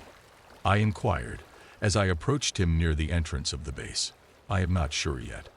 I thought I heard something at a distance. It could well be nothing," he replied, after a brief pause. "Well, we've had a lot of that going around all week," I thought to myself. He then turned around to look at me. "I want you to run a perimeter sweep first. Then go on patrol again. Take Buster with you," he said, before heading back to his post. I started the Jeep and drove out towards the perimeter. The engine hummed softly as I navigated the rough terrain, with Buster sitting alertly beside me. After finding nothing suspicious during my initial sweep, I decided to broaden my search radius. A mile into the drive, Buster suddenly started barking, prompting me to stop the Jeep immediately. He leaped onto the ground and dashed towards a boulder located a short distance away. I picked up my rifle and cautiously followed after him. When I reached the spot, I keyed the mic attached to my shirt and said, "Boss, you need to come see this." I knew he wasn't going to be happy about leaving the guard post unmanned, but I thought he would prefer to come and inspect this himself. Joe arrived 10 minutes later, parking his vehicle next to mine. He walked towards the boulder overlooking a small pond and switched on his torch to get a better look at the skeletal remains of an animal dumped nearby. 3 other animal remains lay next to it, all appearing to be in a similar condition. These looked like coyotes, probably stopping by to drink water from the pond before they were killed, he observed, his voice expressing concern. "Did you find them like this?" "Yes," I replied. "And they weren't here when I drove through the same place this morning. I thought it was quite odd, to be honest, to find 4 of them out here all at once in the middle of the desert, that too at this hour." Joe simply nodded in agreement. "What sort of creature do you think did this, Joe? I mean, it must have a ravenous appetite to chew every sinew of flesh from the bone and lick it this clean," I said, leaning and take another look. "Do you think it could be the chupacabra or something similar?" I continued, knowing fully well my question was a bit far-fetched, but I had to still get it off my chest. Joe finally stood up, switched off his torch, and looked around the vast open desert in quiet contemplation. This is in fact the fifth sighting in less than a week, Mike, and all have occurred in close proximity to secure government installations. The one before this was even stranger and happened near a military base, where an old buddy of mine continues to serve. He told me in that instance the remains belonged to a dog. There were no signs of flesh or connecting tissue from the nasal region to the abdominal section, while the region spanning from the abdominal cavity to the tailbone was left fully intact. The whole thing was carried out with surgical precision and drew morbid praise from even the medic back at the base. But how is that even possible? What are you suggesting, Joe? I asked, surprised by the tone of my own voice and my inability to hide my disappointment upon hearing about it for the first time. This is not a hunt for prey, Mike. This is a hunt for attention. Somebody is trying to make a point, and I'd say they are accomplishing their objective, Joe said. When we got back to the base, Joe updated the command center about the new developments. I headed back to my quarters and lay down on my bed. The exhaustion washed over me, and I immediately drifted to sleep. I looked at my Mickey Mouse watch. The time was 5:36 p.m. I was licking my ice cream while sitting next to my mom in the car. To my right was my 4-year-old cousin Henry, who was fast asleep on his mother's lap. In the front, my dad was driving the car with his brother seated next to him. Then a truck from the opposite side suddenly came in our lane and rammed into our vehicle, causing it to turn turtle. With great difficulty, I managed to extricate myself and pulled my cousin out from the wreckage as well. And then suddenly, the car exploded and went up in flames. I opened my eyes and realized I was still in bed. The same dream had come and gone 1,000 times before. It has become a constant part of my life, ever since I was a 9-year-old kid. I slowly got off the bed and found my head hurting. I had barely slept since last night's excitement, and my mood was already beginning to turn foul. Buster was already awake. I gently patted him on the head as I walked into the kitchen to put a kettle of water on the boil and turned on the TV. My attention immediately shifted towards the news. There was a nuclear explosion in Russia in a small town that was just a couple of hours away from Moscow. The details regarding the explosion were still shrouded in speculation. Just the kind of news to start the day. I groaned as I reached for a nearby chair in the kitchen. I then looked at the clock and set about getting ready for work. I showered, ate my breakfast, and was out the door by 8, with a hot cup of coffee in hand. Buster raced ahead to get to the guard post. Joe had already completed his shift and was waiting for me to relieve him of his duties. We high-fived as usual, and he began to walk back to his quarters. I settled into my chair and made an entry in the logbook. My name is Michael, a 30-year-old security guard working for a secret government installation located in an obscure area in the hot Nevada desert. The facility is centered around a medium-sized building occupying 7,000 square feet of space. A 10-meter high wired fence had been erected around the base to provide added protection. There was nothing else around the facility for miles, with the exception of a few boulder fields and mountains in the distance. For over 5 years now, my colleague Joe and I have been working in shifts to ensure the guard post is manned at all times. When compared to other secret government bases, the security requirements here are not as stringent. And yet, neither Joe nor I ever had any clue about the kind of work being done here. Every day, like clockwork, a bus carrying 25 people would arrive at the facility at 9:00 a.m. sharp. I had to open the gates to let them through. Once the customary security checks were performed, these people always wore lab coats and looked like scientists.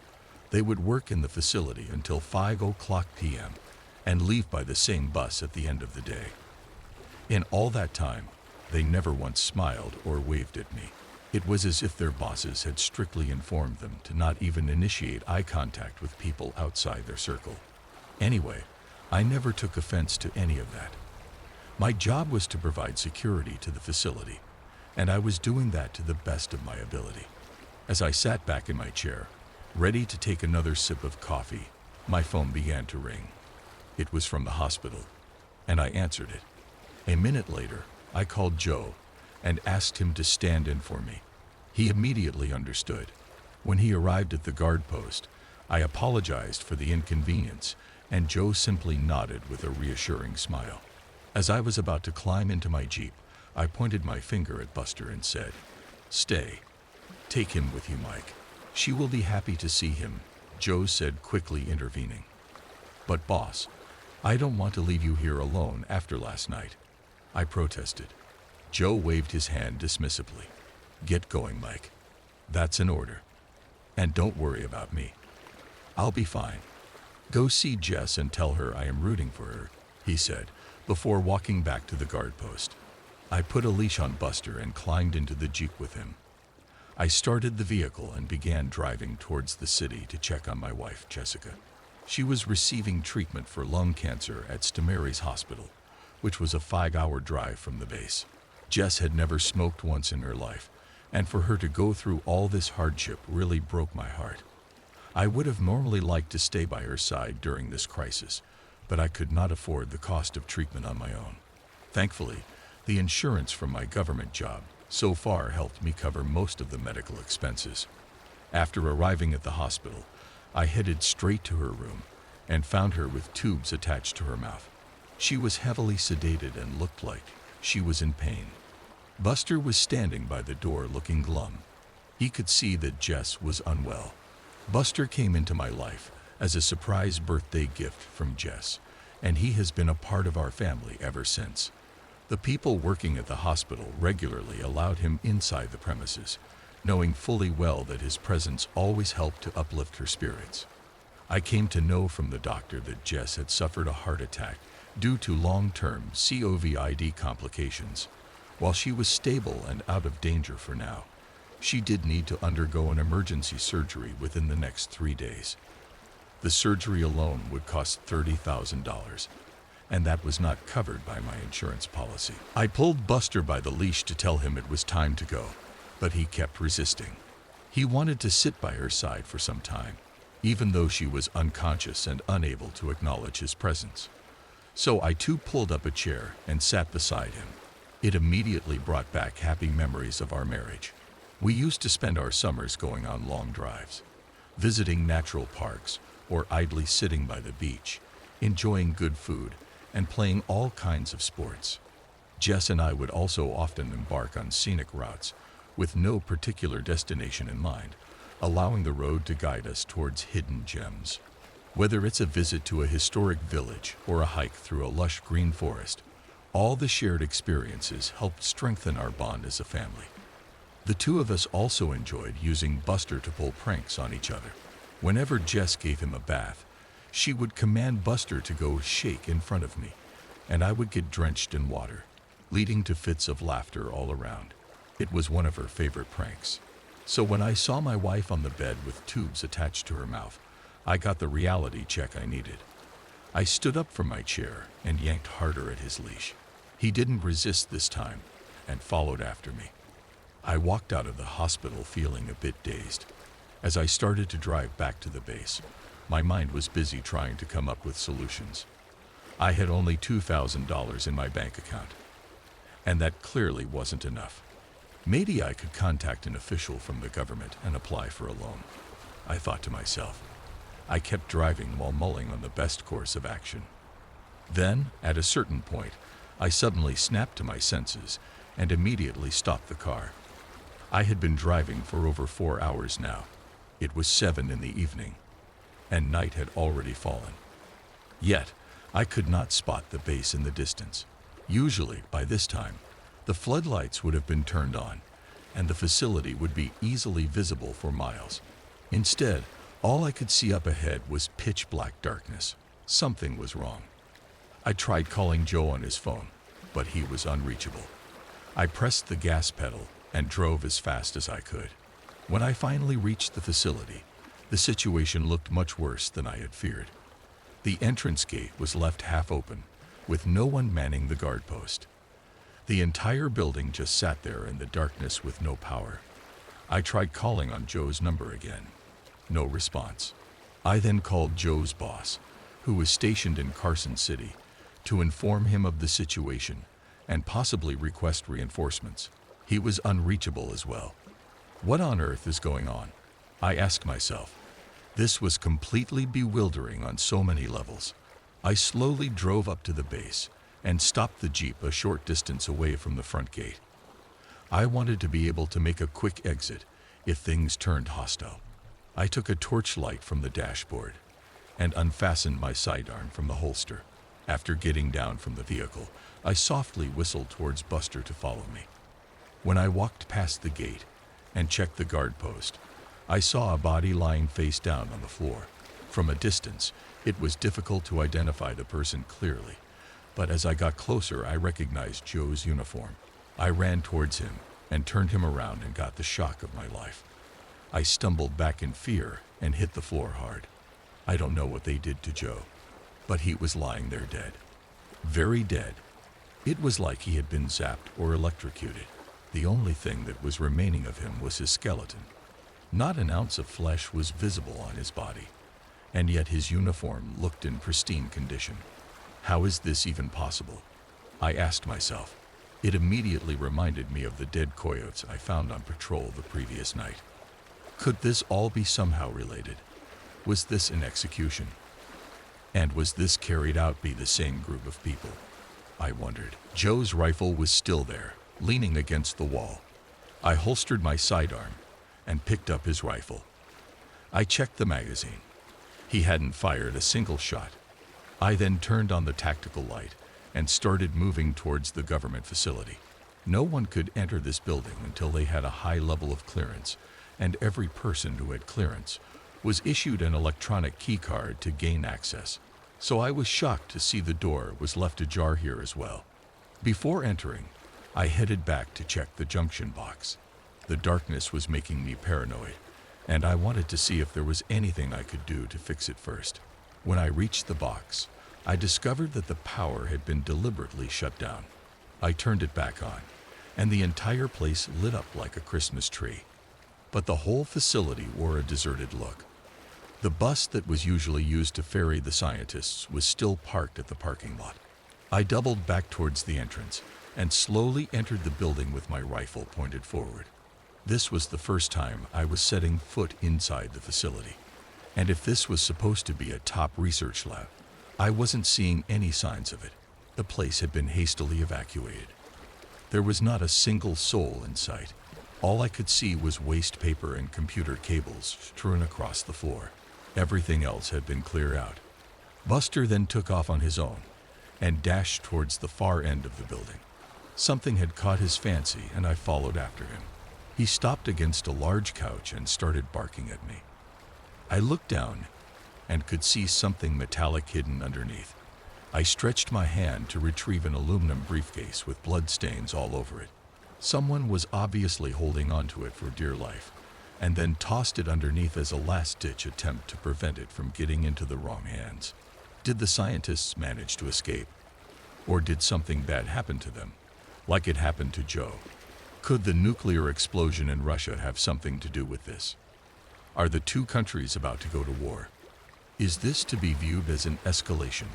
I wondered. 100 questions were going through my mind now, and I had answers to none of them. I decided to get the hell out of there as quickly as possible. I saw no point in staying, now that Joe was dead, and the facility had also been cleared out. I ran back to my Jeep, tossed the briefcase in the backseat, and began my drive back to the nearest city I could think of. 20 minutes into the drive, I began to get curious about the briefcase, and I had to stop the car to take a look. I switched on the light in my vehicle and opened the briefcase. There was some kind of a telescope inside. On its base, it bore the insignia of a bright burning sun with a single eye at its center. It also had a name tag attached to it that was labeled Corello ZX4, 1969. The telescope in itself was a strange-looking contraption, the likes of which I had never seen before. It was the size of a camcorder and comfortably fit within the palm of my hand. There were two identical knobs on either side of the device. The one on the left moved freely clockwise or counterclockwise. It felt similar to those old radio transistors, where you could switch back and forth between stations. The knob on the right looked the same but had a small pointer attached to it. It had limited range of motion and worked like a switch. Close to the pointer were 3 printed dots, one larger than the other in ascending order. I guess this signified the 3 levels in which this device functioned. I held the telescope gently in my hand and peered into the eyepiece. With the moon being the only source of light in the desert, I could hardly spot a thing. I then turned the knob on the right, and the device immediately roared to life. I could even feel it mildly vibrating in my hand. As I peered into the eyepiece again, I now had clear vision of the space all around me. A green display had opened up and was providing clean imagery with stunning levels of detail.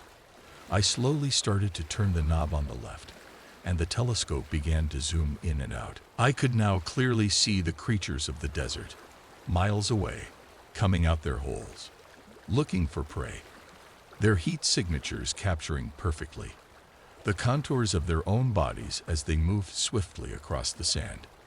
As I kept zooming in further, I could also spot the local diner of the nearest town that was more than 50 miles away. I could not only figure out the make and model of cars parked in front of the restaurant, but also read the number plates on them.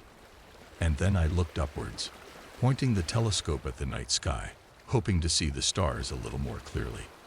And suddenly everything became obscure. It was like staring at a blank wall. I moved the telescope away, looking confused. Everything looked normal. There was an abundance of stars scattered across the sky, and there were hardly any clouds. I looked into the telescope again and started zooming back, and my heart suddenly skipped a beat.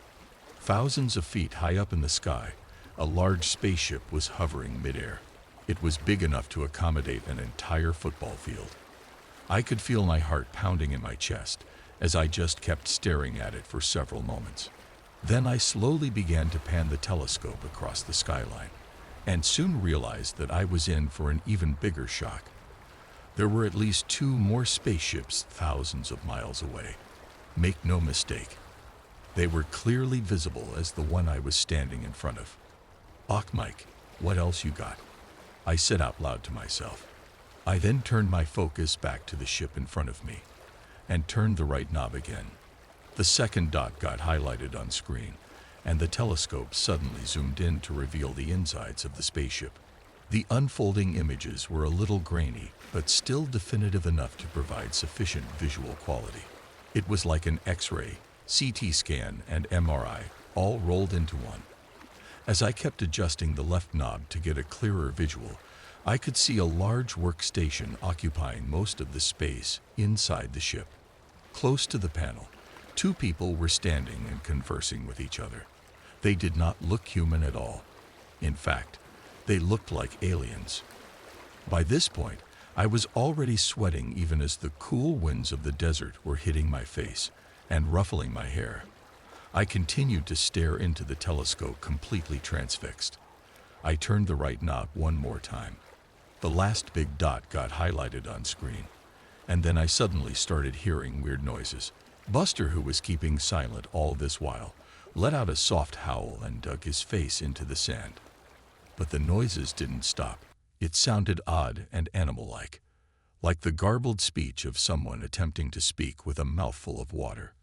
I realized I was now eavesdropping on the aliens talking amongst themselves. I think they figured this out as well, because one of them abruptly stopped speaking and walked towards a workstation and then punched something on the console. In a matter of moments, the other alien turned around and took a step forward in my direction. It looked like he was peering down at me, fully aware of my existence. A wry smile appeared on his lips, and I felt a shiver go down my spine. I immediately switched off the telescope, put it back in the briefcase, and ran towards my Jeep. Buster followed after me. I decided to get to the nearest town and drove as fast as I could. Did that alien really spot me? Am I in trouble? I began to worry. All this, combined with the mysterious events at the base, only managed to further heighten my paranoia. It took a whole hour for the anxiety to start wearing down. Since nothing untoward had happened in all that time, It was slowly becoming a little easier for me to brush this off as a mere coincidence. When I finally reached town, I decided to stop by my cousin Henry's place. I desperately needed somebody to talk to. Yet, as a precautionary measure, I drove around town for the next 60 minutes, stopping at odd places, just to make sure I wasn't being followed. It was already 5 a.m. when I finally reached his home, and I wasn't surprised to see him awake. He runs a small illegal gambling den in the city, and usually works late into the night. Henry was sitting by the fireside enjoying a pint of beer. I quickly brought him up to speed with the events of the day. When I was finished, he asked, "Do you still have the telescope?" I nodded. He took it out from the briefcase and pointed it at the sky. I showed him how to work it, and warned him not crank it up all the way to level 3. He nodded. And then he saw it too. All the 3 spaceships were suspended midair, just like I had spotted them the first time. He was in shock and whistled softly to himself. "What's gonna happen, Mike? Why do you think they are here?" he asked. I simply shrugged, not knowing what to say. "Are they going to hurt us?" he inquired, sounding worried. "I'm sure the government already knows of their presence. They must be dealing with them," I replied, though not fully convinced. He then panned the device straight at me and said, "I can see your heart, lungs, spleen, and guts from here, Mikey." He then pointed it down to my trousers and exclaimed, "Somebody's packing down there." I grabbed the telescope and put it back in the briefcase. "I want to sell this thing to help pay for Jessica's surgery. Do you know any buyer?" I asked him. He told me about a smuggler in Tipman Avenue, which was an hour's drive away from his house.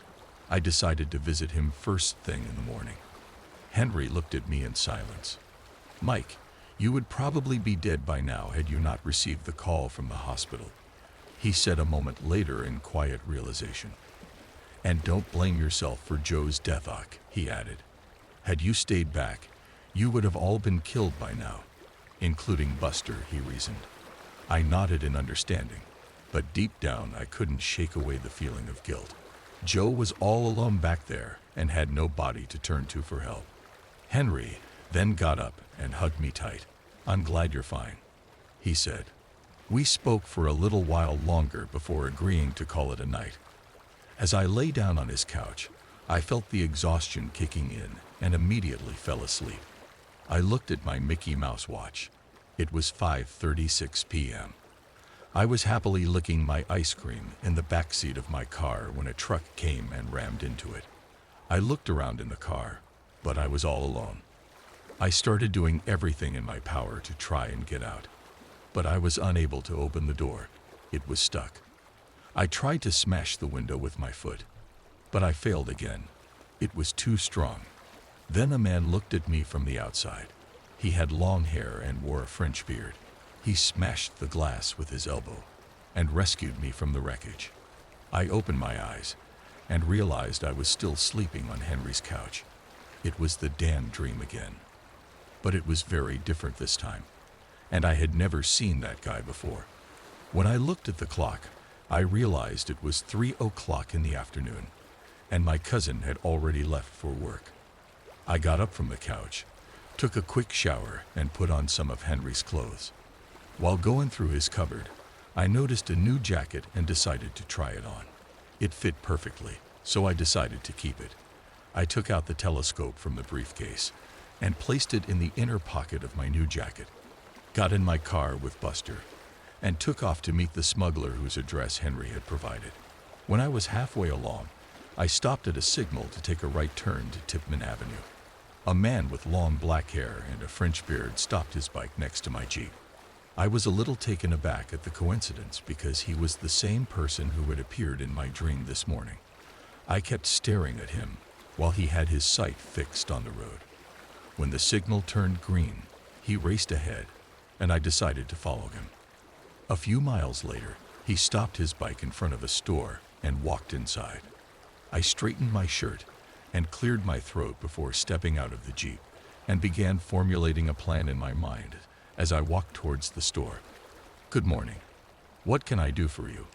he asked me when I entered the same shop with Buster. The man with long hair was manning the counter and appeared to be in the dry cleaning business. He was wearing a sleeveless jacket with a nameplate that read Adam. To my surprise, there was another person seated just a few feet away who looked just like him. They were in fact identical twins. "You saved my life," I said to Adam. "Excuse me," he replied back, sounding confused. "You saved my life when I was involved in a car accident, but that was only a dream," I said to him. The brothers glanced awkwardly at each other before breaking into a grin, treating me as if I were a mad person. I simply took the telescope from my jacket and placed it on the counter in front of Adam. I just wanted to see how he would react, and he immediately recognized the device for what it was. He was not laughing anymore, and I now had all his attention. "Who are you?" he asked for the first time, fully serious. "My name is Michael. I used to work as a security guard. I found this lying around in an abandoned building," I said. I refused to divulge any further details about myself. "How did you find me?" he asked, still looking confused. "In my dream, like I already told you. Now I realize this sounds both stupid and bizarre. So did you really save my life?" "No, of course not. I saved my own life from the car wreck, and I saved my cousin's life as well. But there must be a reason why you came in my dream this morning, because I spotted you on your bike only a few hours later. Now I have reached a point in life where I can no longer just ignore incidents like these as mere coincidences. So I decided to follow after you. And here I am, right now, in front of you, in your own store." I then tapped on the telescope with my finger and asked, "So, are you interested?" Adam took a deep, long breath and finally asked, "Och, Michael, how much do you want for it?" I said, 30 in cash, and would like it now, please." "Why the urgency?" "My wife needs emergency surgery, and I need the 30 grand to make that happen." Adam nodded. "Och, let's go test this thing upstairs. But your dog stays here. Don't worry. My brother will keep an eye on him." "You cool with that?" he asked. I looked at his brother, and he raised his hand to assure me Buster would be fine. I nodded and followed after Adam to the terrace. I could see Adam was comfortable with handling the telescope. He had obviously used it before.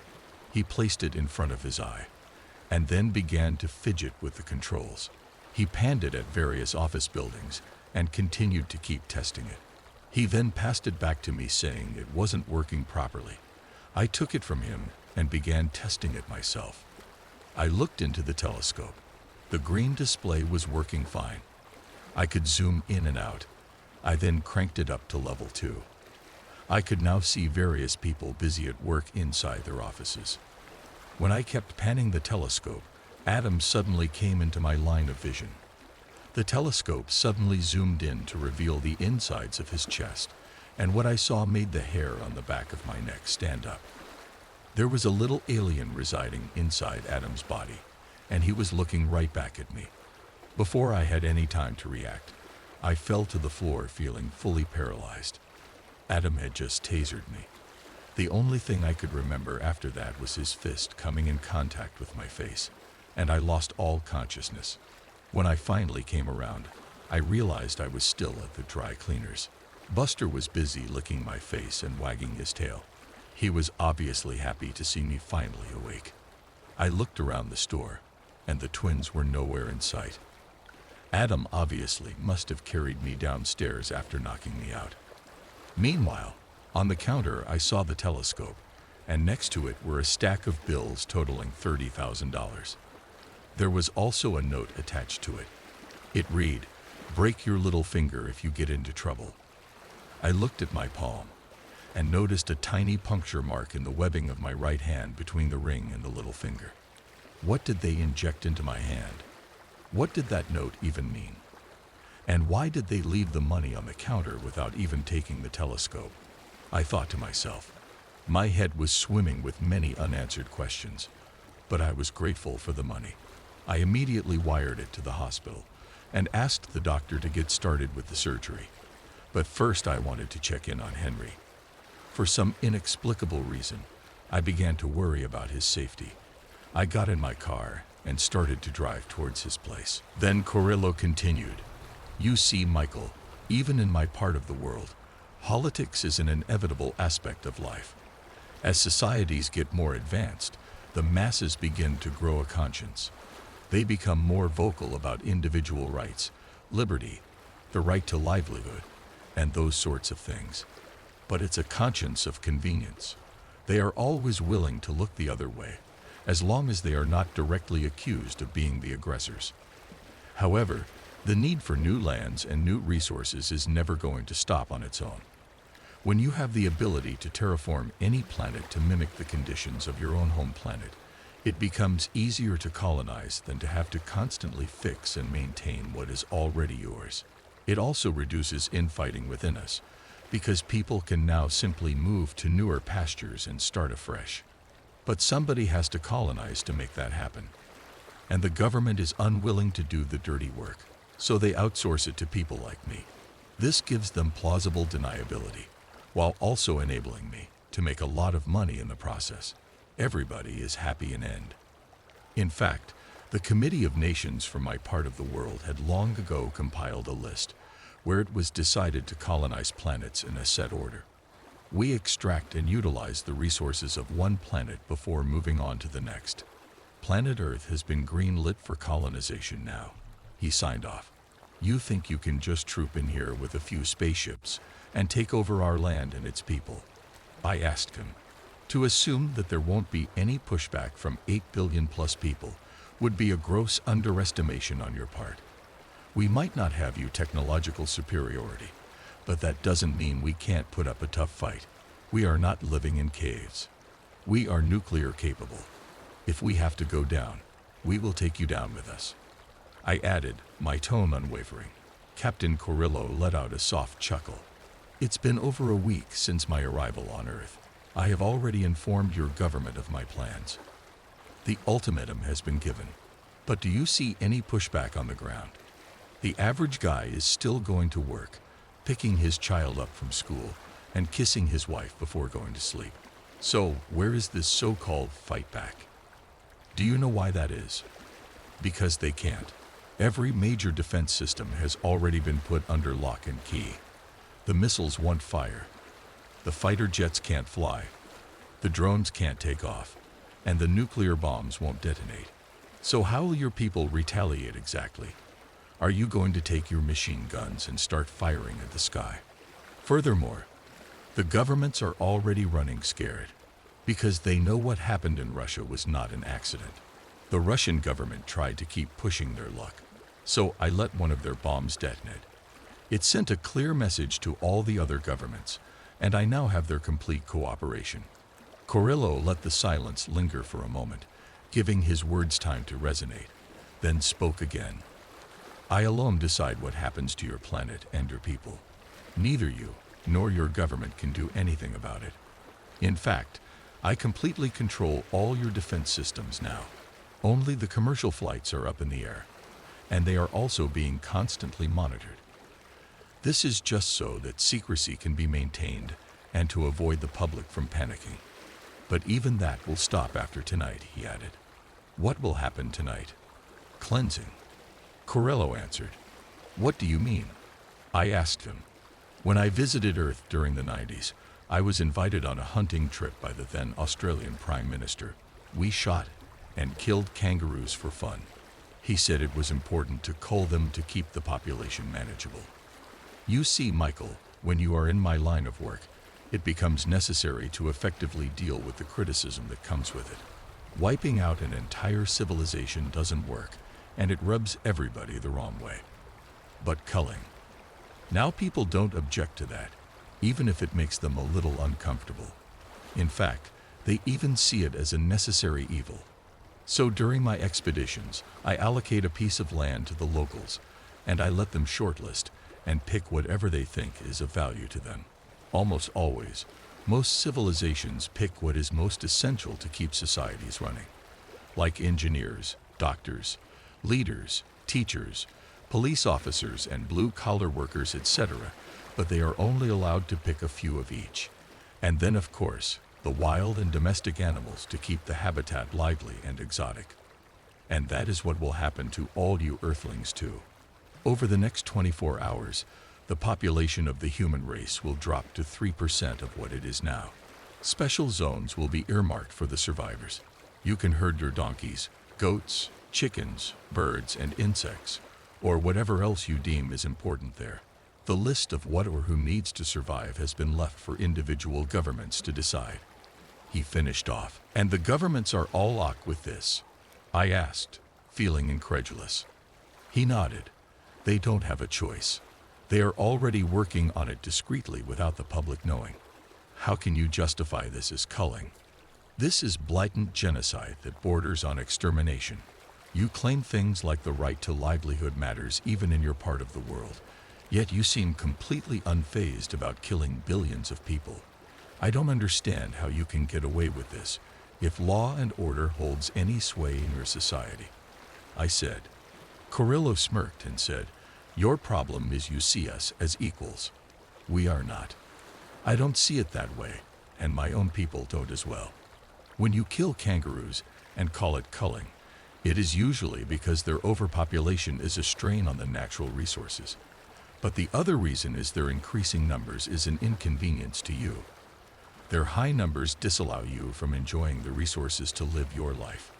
Similarly, a large human population is not only an inconvenience, but also a threat to my own people. If their numbers are high, the humans will constantly feel slighted about losing their own land and will eventually get emboldened enough to do something about it. So when you cull as much as is required, you don't have these problems. They quickly come to terms with their destiny and even demonstrate compliance." Carrillo said. I still struggled to wrap my head around the casual ease with which he talked about taking so many lives. But don't your own people feel any remorse when they see pictures or videos of dead bodies that run in the billions? There are not going to be any dead bodies, he replied calmly. What do you mean? I asked him. People who don't make the cut. They will be vaporized. I felt the anger rise in me, even as I just sat there, with my mouth open, unable to speak. So is that what you did to the scientists at the base? Vaporized them? I asked him sarcastically. He simply nodded. I also instructed my people to leave the skeletal remains of your security friend, so that it sends a message to your government as well, he said. So doing the same thing to my cousin Henry, is you sending me a message, is it? I asked. Yes, he replied in a matter-of-fact manner. My shoulders began to droop even as every fiber in my body was vibrating with anger. Then I finally asked him, "What am I doing here, Captain? Why am I not dead already?" Carrillo looked at me for a moment, and then said, "You remind me of myself, Michael. What you are is an agent of death. You may not know it, and you may choose to disagree, but it is what it is. I am nothing like you." I shot back. Carrillo then flicked his finger and digital copies of a police report began appearing out of thin air. It was related to the car accident I was involved in as a 9-year-old kid. Carrillo began speaking again. "You threw such a big tantrum when your dad did not stop by your favorite ice cream parlor that he was eventually forced to turn around his car to get you what you wanted. That delay caused your family and your cousin's family to come face to face with a drunk truck driver. I don't need to complete the rest of the story for you. I just sat there in shock. He had managed to prick a raw nerve in me. I had never shared that part of the story with anyone, apart from the police officer who had interrogated me shortly after the accident. Not with my wife, and not with Henry either. I was afraid he would shut me out of his life for good if he ever came to know that I was in some way indirectly responsible for the accident. The guilt was just too much for me to be able to share it with anyone else. But Carrillo was not done yet. He continued to plunge the dagger into me. Your wife fell sick with cancer within 2 years of her marrying you. Your cousin wound up dead because you brought my business to his doorstep. Your security guard friend Joe ended up dead because he was forced to take on your shift. God only knows what else I will find out about you if I keep looking. I couldn't take it anymore, and I just wanted it to end. What are you going to do to me? I asked him. Corello said, "You are worth a lot of money, Michael. I am going to sell you to one of the research groups that study people like you. They will test your blood, analyze your DNA, and pick and prod your brain to understand every minute aspect of your life. Right from what time you wake up in the morning, to the kinds of dreams you experience, to how you conduct yourself in different situations, to the kind of girls you like to date. Everything about your personality and decision-making abilities will be studied under a microscope. They will then create clones out of you to be used as a potent weapon in war strategy and espionage-related activities." For the first time, I laughed out loud at the bizarreness of it all. It was all just getting a little bit too much. "Captain, you give me way too much credit. I might be unlucky in life, but to say all the things you just did is a bit of an overreach. I am just an ordinary guy with an unremarkable life. There are a lot guys like me out there." "That may be true, but I don't need you to be remarkable. All I have to do is put you in the orbit of people who can do remarkable things, and you will eventually figure out a way to bring them down, knowingly or unknowingly, wittingly or unwittingly." I just sat there staring at Corello. He seems to have gotten it all figured out, and was also quite smug about it. Nothing I say was ever going to convince him. I didn't like him from the beginning, but I truly despised him now. Meanwhile, Buster had woken up a little while back and was sitting next to me. He started wagging his tail when I looked at him. That really broke my heart. My fate was already sealed, I knew that, but I didn't want him to have to suffer. "Do you want me to spare your dog?" Corello asked me, smiling. I just stared back at him. I didn't want to give him the satisfaction of saying yes, but I couldn't hide the desperation in my eyes. He then pressed a button on his armrest, and a display popped up in front of him. He keyed in a couple of commands and started slowly turning a knob. A strange kind of sound suddenly emerged from nowhere. Buster immediately let out a loud howl and ran across the room. It was clear the noise was hurting his ears and was an assault on his senses. He curled up in a corner of the room and was howling in pain. I tried desperately to free myself, but my efforts were proving futile. Corello was looking at me and Buster alternatively, and continued to slowly turn the knob. He was really enjoying the show. Buster yelped in pain. He was really hurting now, and my inability to help him was tearing me up from the inside. At that point, all I could think about was Adam's little note. I was desperate enough to try anything. I slid my little finger by the side while the rest remained on the armrest. I tried to use the pointed edge of the armrest to create a wedge between my little finger and the remaining fingers, and then I jerked my wrist as hard I could, and my finger dislocated. A sharp pain shot through my body, but I didn't care. By this point, I was simply hoping for a miracle, almost expecting angels to descend from the heavens and save our lives. But Buster suddenly went quiet, and then to my horror, his body began to seize. He started experiencing some kind of major epileptic fit. I looked up to see Corello looking equally surprised. Then his expression changed. It changed from surprise to shock to complete panic. He started screaming, "No, no, no." As soon he uttered those words, I saw the lights around his spaceship begin to flicker. The first to go was the giant display in front of us. And then in a matter of seconds, the entire spaceship was plunged into complete darkness. The resulting silence only punctured by Corello screaming a barrage of instructions at his panic-stricken crew. The power came back a few moments later, and I saw Buster motionless on the floor. He had coughed up a lot of blood and was lying in a puddle of his own vomit. A reservoir of anger was building up in me, and I wanted to just explode. I looked up to see Corello, but he was busy living his own version of hell. His gaze was completely fixated outwards. I turned around to look outside and could see two spaceships at a distance floating midair. They were no longer invisible. You are responsible for this. What did you do?" Corello yelled with his finger pointed at me. I just sat there stupefied and completely clueless. I genuinely didn't understand what was happening around me. Look, look at that, he said, pointing to Buster's little puddle on the floor. And then I noticed it for the first time. There was a small black ball lying in his vomit, and it was emitting a blue light from within. Where did you get that? He asked me, sounding really furious.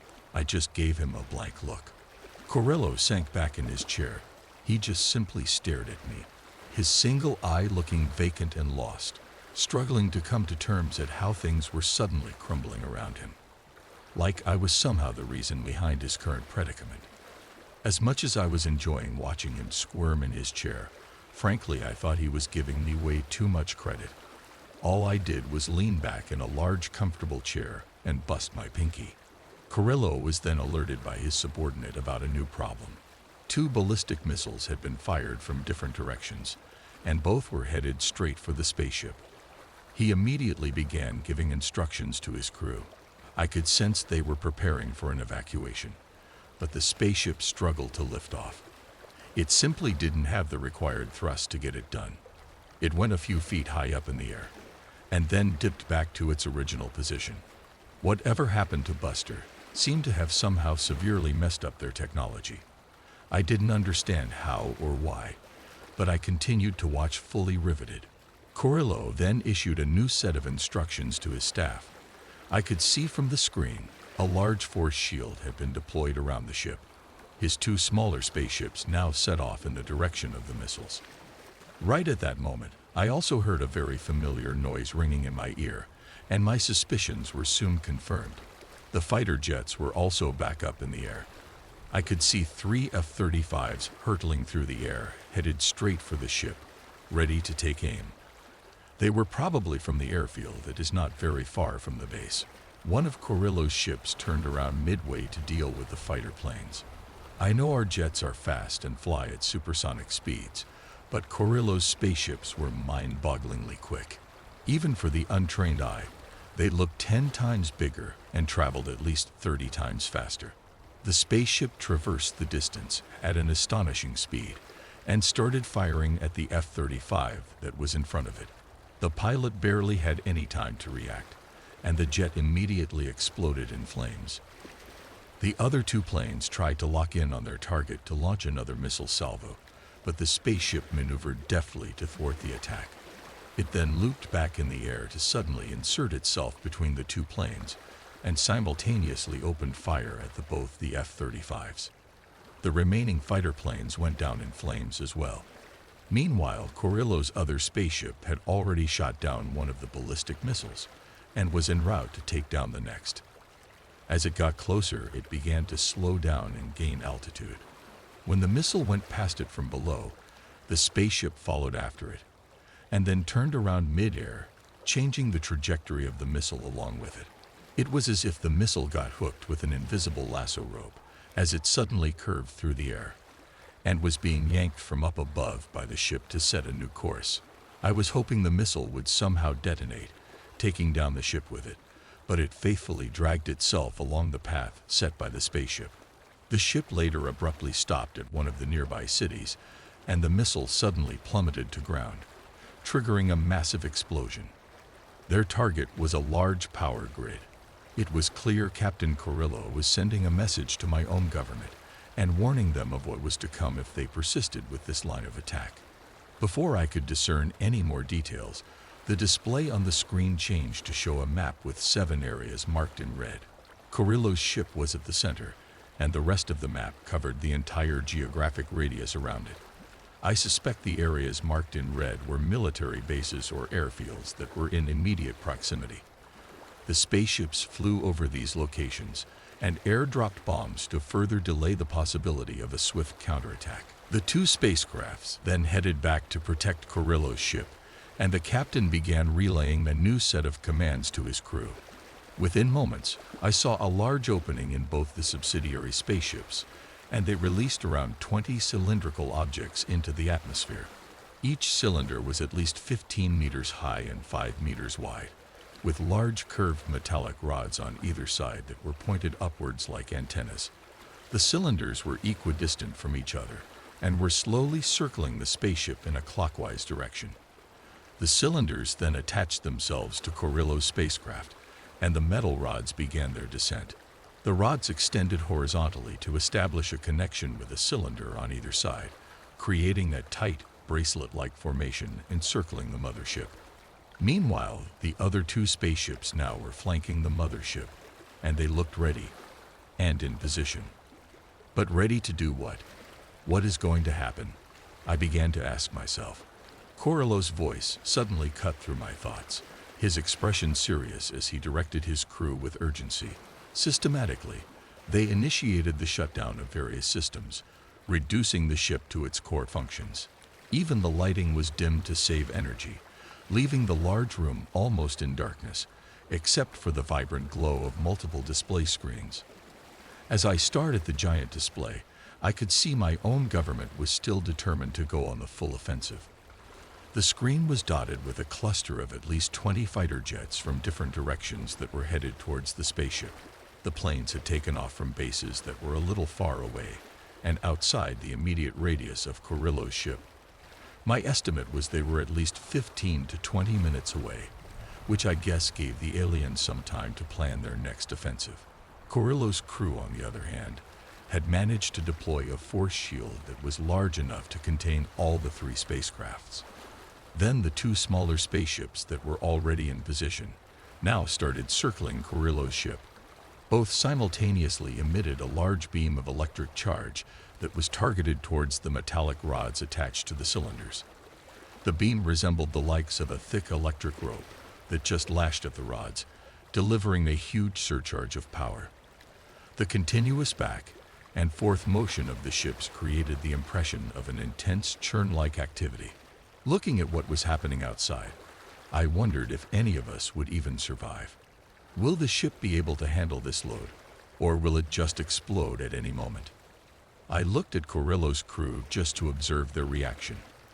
Their gaze, however, was transfixed on the large screen in front of them. There was a marker on the display that was slowly inching upwards. They were building an alternate power source, and it looked like their plan was working. So what were they going to do if they managed to reach full power capacity? Are they going to launch an offensive, or will they just leave? I wondered. In between all that commotion, something suddenly caught the corner of my eye. I wasn't exactly sure what it was, but it happened really fast. It was like a sudden flash of electric discharge in a remote corner of the room. I strained my eyes in the partially lit space to get a better look, but could see nothing unusual. It was probably just electrical arcing related to some equipment. The charging from the ships went on uninterrupted for the next 10 to 15 minutes as they continued to deliver a huge output of electric charge to the mothership. The uncomfortable silence in the room was only broken when Corello's voice blared across the speaker. I guess it was him reacting to the enemy aircrafts that had now closed in on his spaceship. There were at least 14 of them, and they had already reached the edge of the force shield. They immediately opened fire, but the shield so far was holding firm and managed to withstand the coordinated attack. The rest of the fighter planes were also on their way and were probably only a few minutes away. And then it happened again. The same spark of electric charge that appeared and dissolved at a moment's notice, this time in the opposite corner of the room. I wondered if it was just me imagining things or if my eyes were playing tricks. Nevertheless, it recurred, in this instance, a mere 20 feet in front of me, accompanied also by a crackling sound, and then followed by darkness again. But I managed to catch a glimpse this time, a brief flash that suddenly illuminated the silhouette of a familiar figure lurking in the darkness. Was that Buster? I asked myself in shock, the hair on my arms standing on end. I looked back at the place where I saw him die. His body still remained on the floor lifeless. Then there was another loud crackle in the center of the hall, the electrical discharge becoming continuous and more intense with each passing second. And there he was, sitting upright. It was Buster, no doubt, and yet he looked different. He was no longer made of flesh and bones, but what I saw was rather a strange neon version of him. All the electrical discharge that was happening around him was only helping to add more depth to his form, filling him up with a hue of white and blue. He looked me in the eye for a fleeting moment, and then suddenly dissolved into thin air with a soft bang. I nervously glanced at Corello and the rest of his crew. They witnessed it too, and the dazed, wary look on their faces said it all. The uneasy silence, however, was quickly broken by the urgent beeps emanating from the giant screen. The force shield was showing signs of depletion after being under continuous attack from air-dropped bombs, rockets, and gunfire. The pilots were obviously giving it their all, but the shield was still managing to hold fort to the onslaught. The remaining fighter jets were also quickly closing in on their target. To add to Corello's woes, I also spotted 2 new projectiles on screen, which I assume were missile launches from my own government. Meanwhile, I could still see flashes of discharges occurring all around the large oval room. But the entire crew was glued at work, and Corello at this point was literally barking at his staff. One of the 2 smaller ships abruptly stopped emitting the beam and exited the force shield to create a diversion, and the fighter jets went after it in full force. The spaceship found itself surrounded and outnumbered by fighter jets in all directions and came under heavy fire. It retaliated by firing indiscriminately at the jets, while also bulldozing the ones that simply came in its way, sustaining significant damages in the process. It managed to take down 14 jets in under 5 minutes before going down in flames, buying Corello and his team some more time before the next assault. The other spaceship that was already circling the mothership now picked up its pace considerably and began to emit an even larger output of charge. Next, Corello turned his swivel chair around to face the center of the room to deal with the new in-house problem. He said something on his intercom and keyed in a couple of commands on the console of his armrest. Suddenly, the entire hall was bathed in bright amber light. The amber light enabled me to see Buster properly for the first time since his passing. He looked at odds, unable to come to terms with his new ghost-like form, hovering around like an astral projection. He was running scared and confused from the electrical charges that were chasing him like a shadow. Every time he slowed down, the electrical arcing would pick up in intensity, which would force him further to keep moving to stop the buildup. I could see him howl and bark with fear, not knowing how to find relief. But no sounds were coming out of him in this state, and yet he maintained a safe distance from me to ensure my own safety. 3 aliens rushed into the room wielding batons, and they were the same ones who attacked me and Buster at Henry's place. They surrounded Buster from all sides and cautiously began to close in on him. There was another alien right behind them, holding onto a glass dome-like object that looked big enough to confine a dog. Buster looked menacingly at his captors, baring his fangs at them, as they determinedly tried to close in on his space. However, with no body of his own, there was little he could do to defend himself. He began to retreat carefully, taking a few steps back, stopping just a couple of feet away from a large operations console located directly behind him. And then he did something beautiful, which dogs normally do to rid themselves of anxiety. Harmless as it was at that moment, it brought a smile to my face for the first time over the wretched last couple of days. Even as a little pup, Buster showed a heightened sensitivity to sound compared to other dogs. He would become paralyzed with fear when he heard loud noises like thunderstorms, fireworks, car horns, gunshots, or even the vacuum cleaner. Being the security personnel, I decided to help him deal with the anxiety in the best way possible, to zone them out and become a guard dog. I taught him simple commands to help overcome the problem. Stand. Buster would remain standing, alert for the next sequence of commands. Sit. He would rest his waist on the floor while his shoulders would be upright, his face fully focused on me. Down. He would go down on all floors. Close. Buster was trained to close his eyes from a very young age. Whenever he found himself in stressful environments, I would gently stroke his head continuously in an effort to calm him down. There were times when I would do this for hours on end.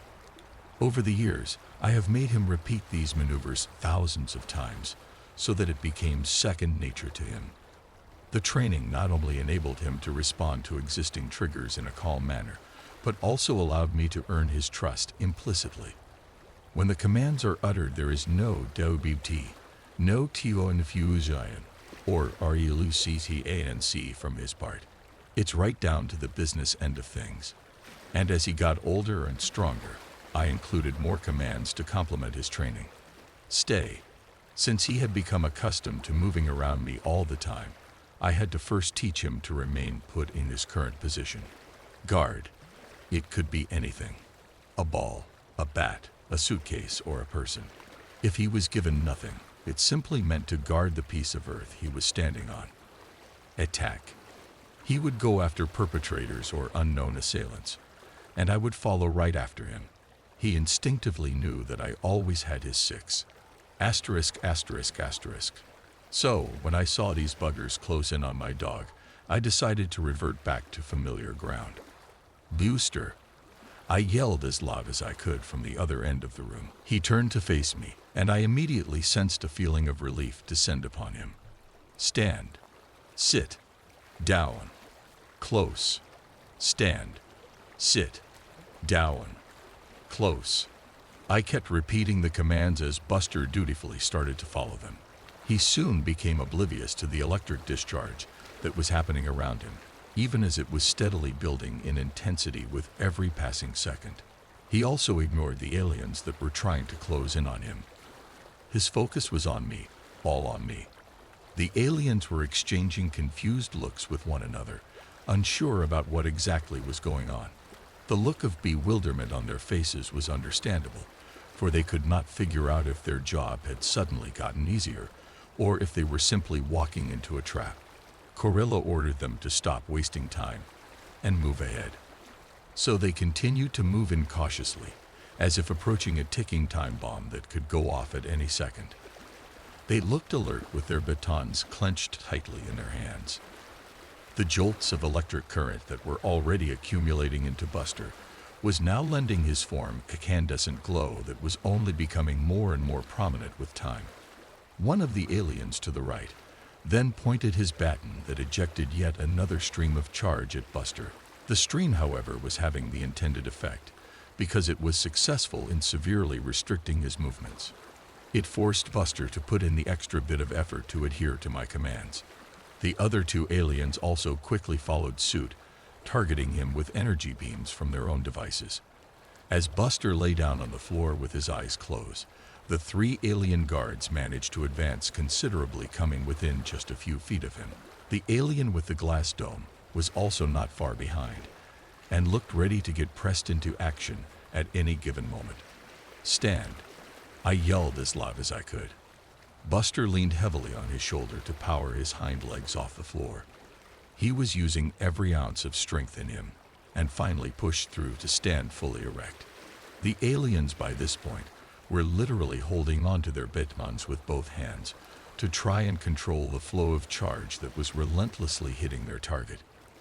This, combined with the electrical discharge already happening around Buster, now created a halo kind of effect along the contours of his ethereal form. But Buster wasn't bothered about any of this, nor was he making any side glances to check on his captors. Guard. I yelled at the top of my voice. Buster got into position, ready to get into attack mode as soon as the words escaped my mouth. Shake. He locked eyes with me briefly, just to make sure he heard me right. Shake. Buster, shake. And then he vigorously shook his body, just like a wet dog trying to rid itself of wetness. Bang! A minor explosion erupted near Buster's position, causing substantial damages to an operations console a few feet behind him, and generating thick plumes of smoke. The two aliens who were managing the console had their heads blown off. The security guards, even with all their protective gear, were thrown back 10 feet and lay scattered on the floor, writhing in pain, their bodies bleeding and severely lacerated. Buster looked at the carnage all around him, and he finally managed to figure it out. He got it. He finally got it. Meanwhile, Corello started yelling at his staff with his finger pointed at me. I didn't need to know alien speak to realize he wanted me dead. His senior security guard, who was already badly injured, pulled himself off the floor with great difficulty. Crouched on all fours, He slowly lifted his hand and pointed his baton at me. But Buster was alert and ready. He lunged at him from behind, and then something strange happened. In his ghost-like form, I expected him to simply pass through the alien and emerge on the other side. Instead, he wound up entering his body through the rectum and slowly worked his way up. The baton instantly dropped to the floor as the alien writhed in agony, resembling the likes of someone undergoing the painful transformation of a werewolf on a full moon night. His body was being violently lacerated by the electrical discharge that was accompanying Buster as he moved upward towards the head, from the waist down. Buster then slowly emerged from the mouth to descend briefly, only to rise up again like a serpent. He calmly looked at the alien who had kicked him in the face just hours earlier. And yet only half his body emerged from the mouth, while the rest remained inside, completely frying his head from within. Buster seemed to have realized the longer he waited, the greater the torment it would unleash on his enemies. The alien's head began to swell like a pumpkin as he shrieked in blind pain. I could almost see his head bursting at the seams. Splat! The headless body hit the floor with a loud thud, with fragments of blood and bone scattering everywhere. Carrillo's crew members were absolutely mortified and immediately vacated their stations to form a huddle in a corner of the large oval room. They looked panic-stricken at the rampage Buster was on, and turned a deaf ear even to the emergency beeps emanating from the giant screen. A quick peek at the screen revealed that the missiles were only a few minutes away. The jets that were already in transit had now reached Carrillo's ship and started a fresh line of attack. The force shield so far was still absorbing all the firepower, but was fast depleting in strength. Also, my own government deployed another squadron of fighter jets. There were at least 40 of them this time, and according to my estimate, they were probably 30 to 40 minutes away from reaching the ship. However, there was a silver lining for Carrillo here. The charging was almost 80% done and nearing completion. The solitary ship was still circling the mothership and delivering a huge charge of power. He just needed a little more time for whatever he had planned next. Meanwhile, Buster menacingly started moving towards the frightened crew members. They looked helpless and trapped, and were clinging to each other. I almost felt sorry for them, but they had no reservations about destroying my own species. They probably even just saw it as an ordinary day's work, casually wiping out civilizations with the press of a button. So I was actually enjoying this, seeing them in their misery. And then suddenly, Buster disappeared into thin air. The electrical arcing that was continuously happening around him also came to an abrupt end.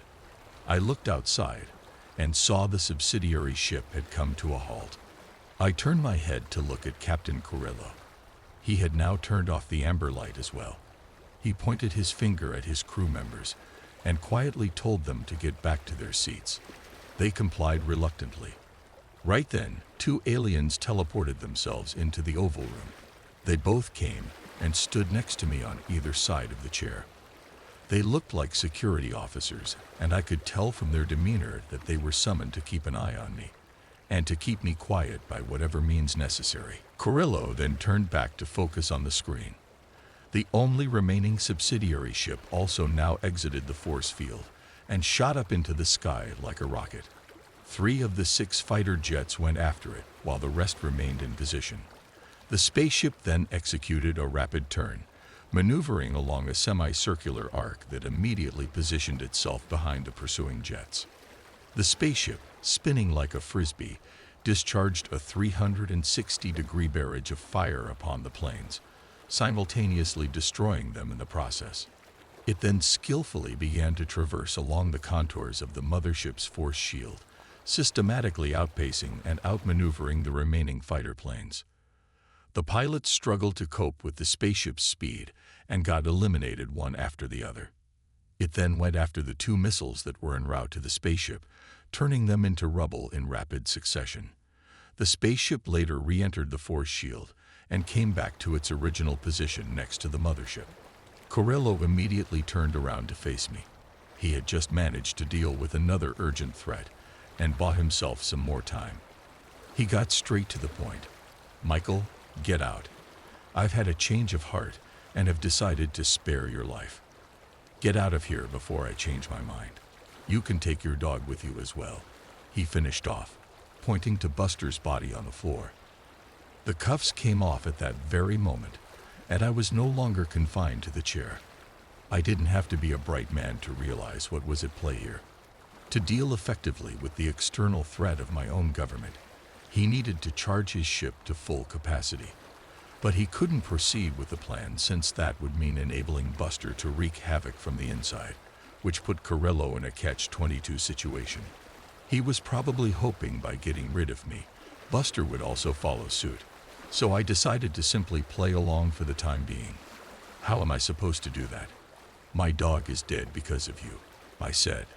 Corello paused briefly for a moment before continuing to speak. You can confine him in his current state by using a container we provide, but you must summon him to you and see the task through. And why would I do that? I asked.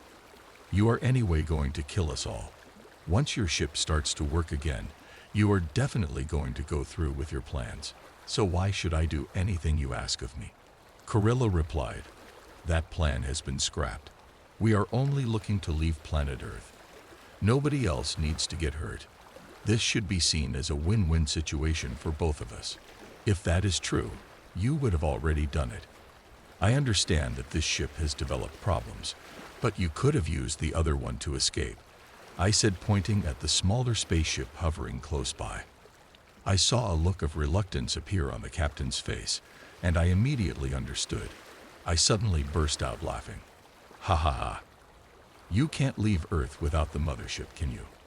Well, it seems the captain is a bit of a control freak, isn't he? Why am I not surprised? People like you have the obsessive need to have everything under your control. No wonder you are trapped. So what is it, Captain? Don't trust your own team-la? I asked Corello, smiling. He simply glared at me in silence, and that only made me want to laugh even louder. Ha ha ha ha ha ha. I knew I was being dramatic, but I just wanted his whole crew to witness someone laugh at their boss. For a second, I wondered if these rascals even had a funny bone to understand what I was saying. But I instantly felt some satisfaction when I saw Corello's green face turn a deep shade of violet. I could see that it was torturing him to sit and negotiate his survival with a lowly earthling. That too, an ordinary security guard at that. I slowly leaned back in my chair and relaxed. Anyways, I am comfortable being where I am, and I have no interest in leaving, I said. But I do have a better idea. Why not all of us die together? We don't even have to do a thing. They will come and do all the work for us, I said, pointing to the cluster of fighter jets fast approaching the spaceship. Corello was trying hard to maintain his composure. He took a quick peek at the screen and then began speaking to me in a slow and menacing voice.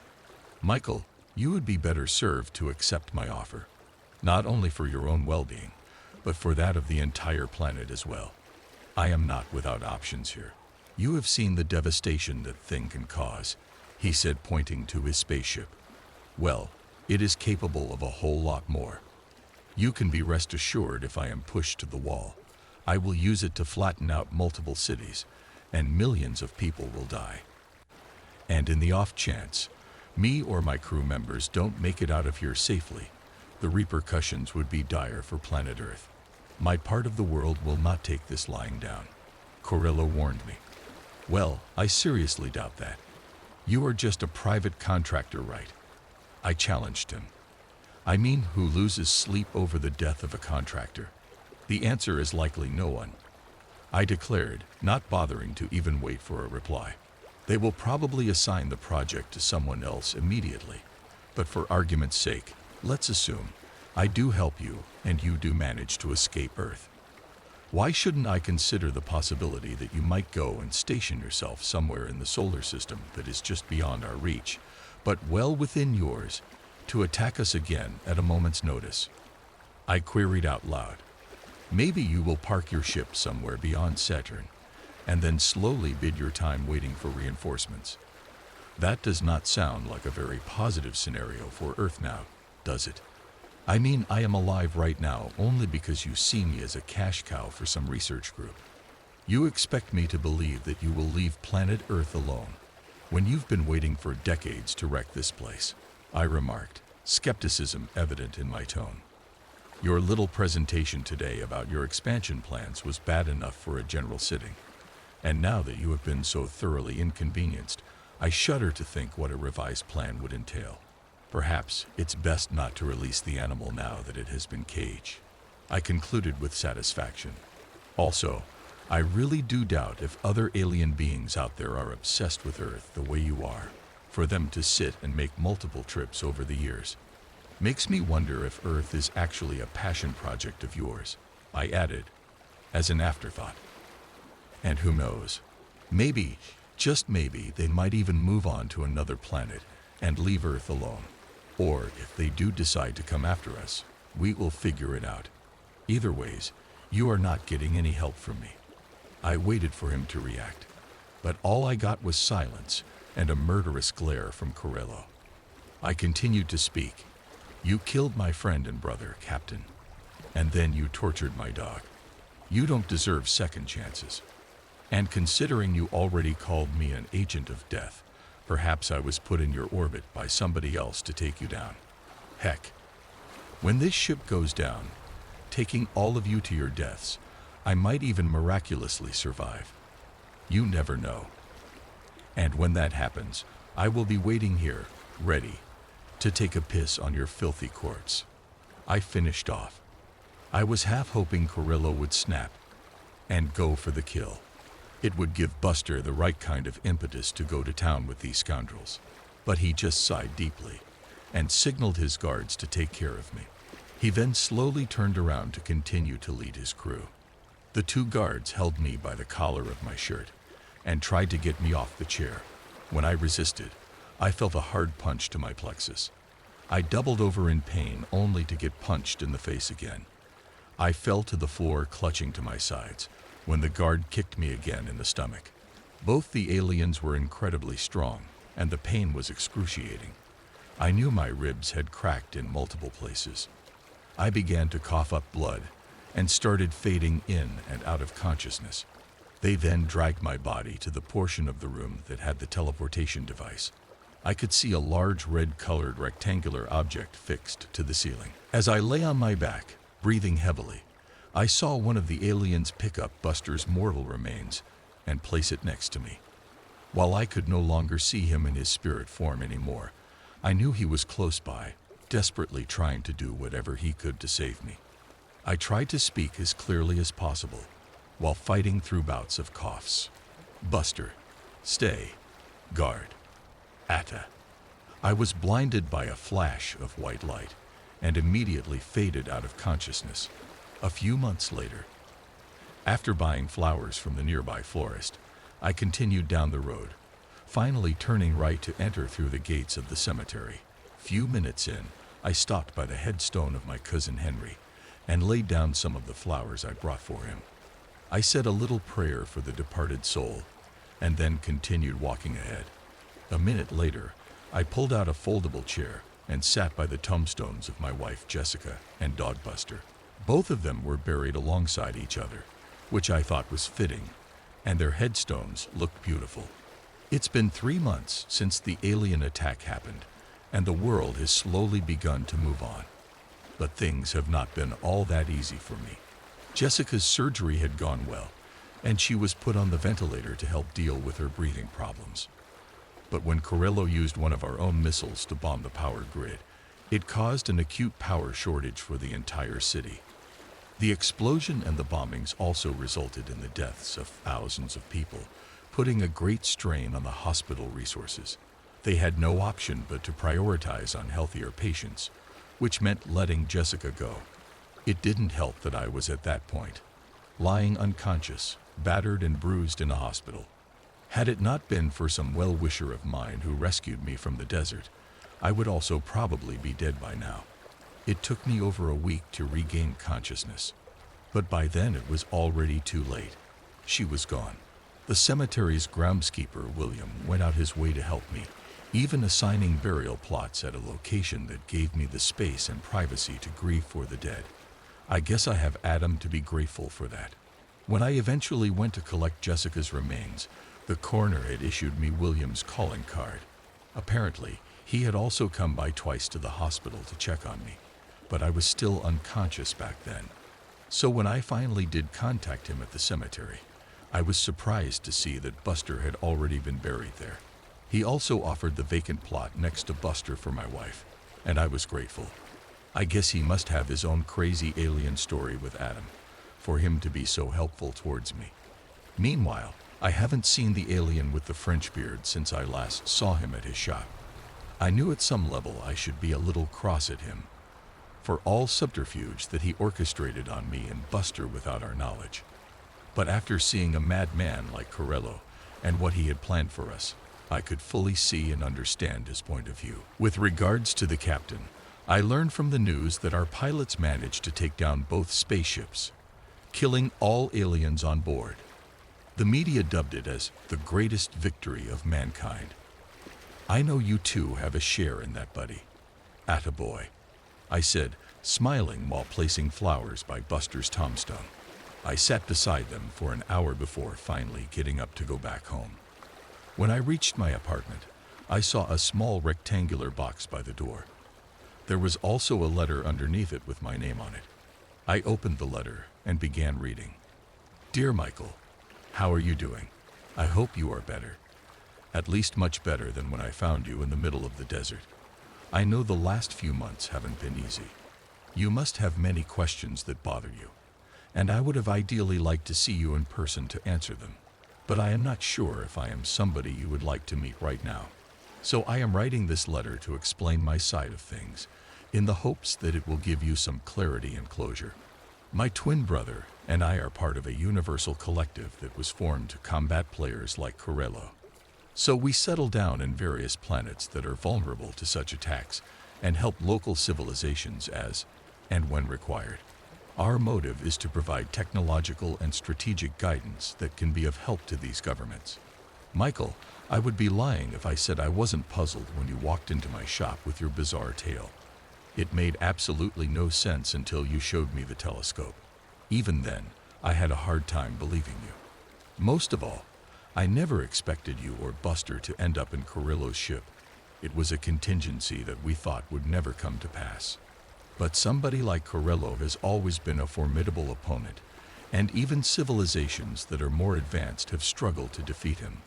So when I saw his telescope in your hand, I had to account for the possibility of the two of you coming face to face with each other, whatever the circumstances, and however remote it may be.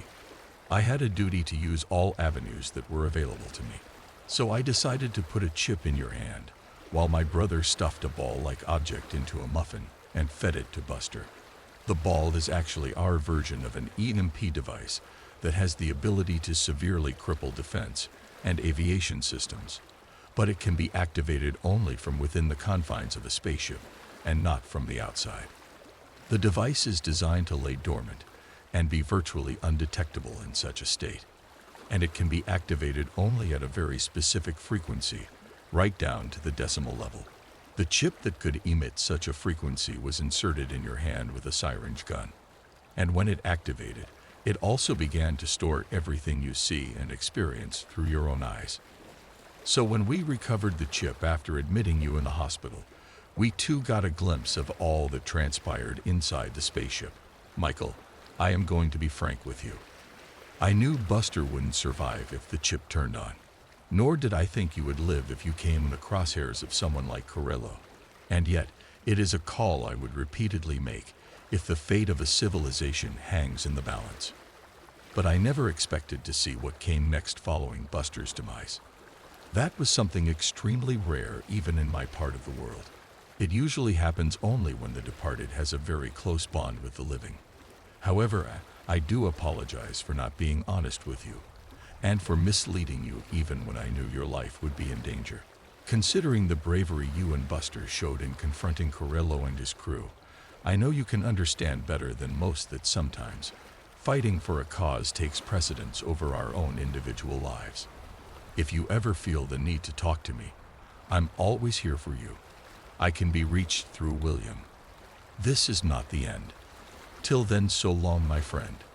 Regards, Adam. I put the letter away and opened the box. There was a pair of sunglasses inside. I removed it from the box to take a closer look. It looked like regular sunglasses, but the frame had a series of small black buttons on either side. There was also a small note attached to the box. It read, Michael Atten, please be careful if you are in the vicinity of a large power source, or when there is a bolt of lightning coming your way, and always watch your six. I put on the glasses and pressed the first button I could reach. All my surroundings suddenly transformed into shades of amber, and I immediately turned around to see Buster happily wagging his tail at me.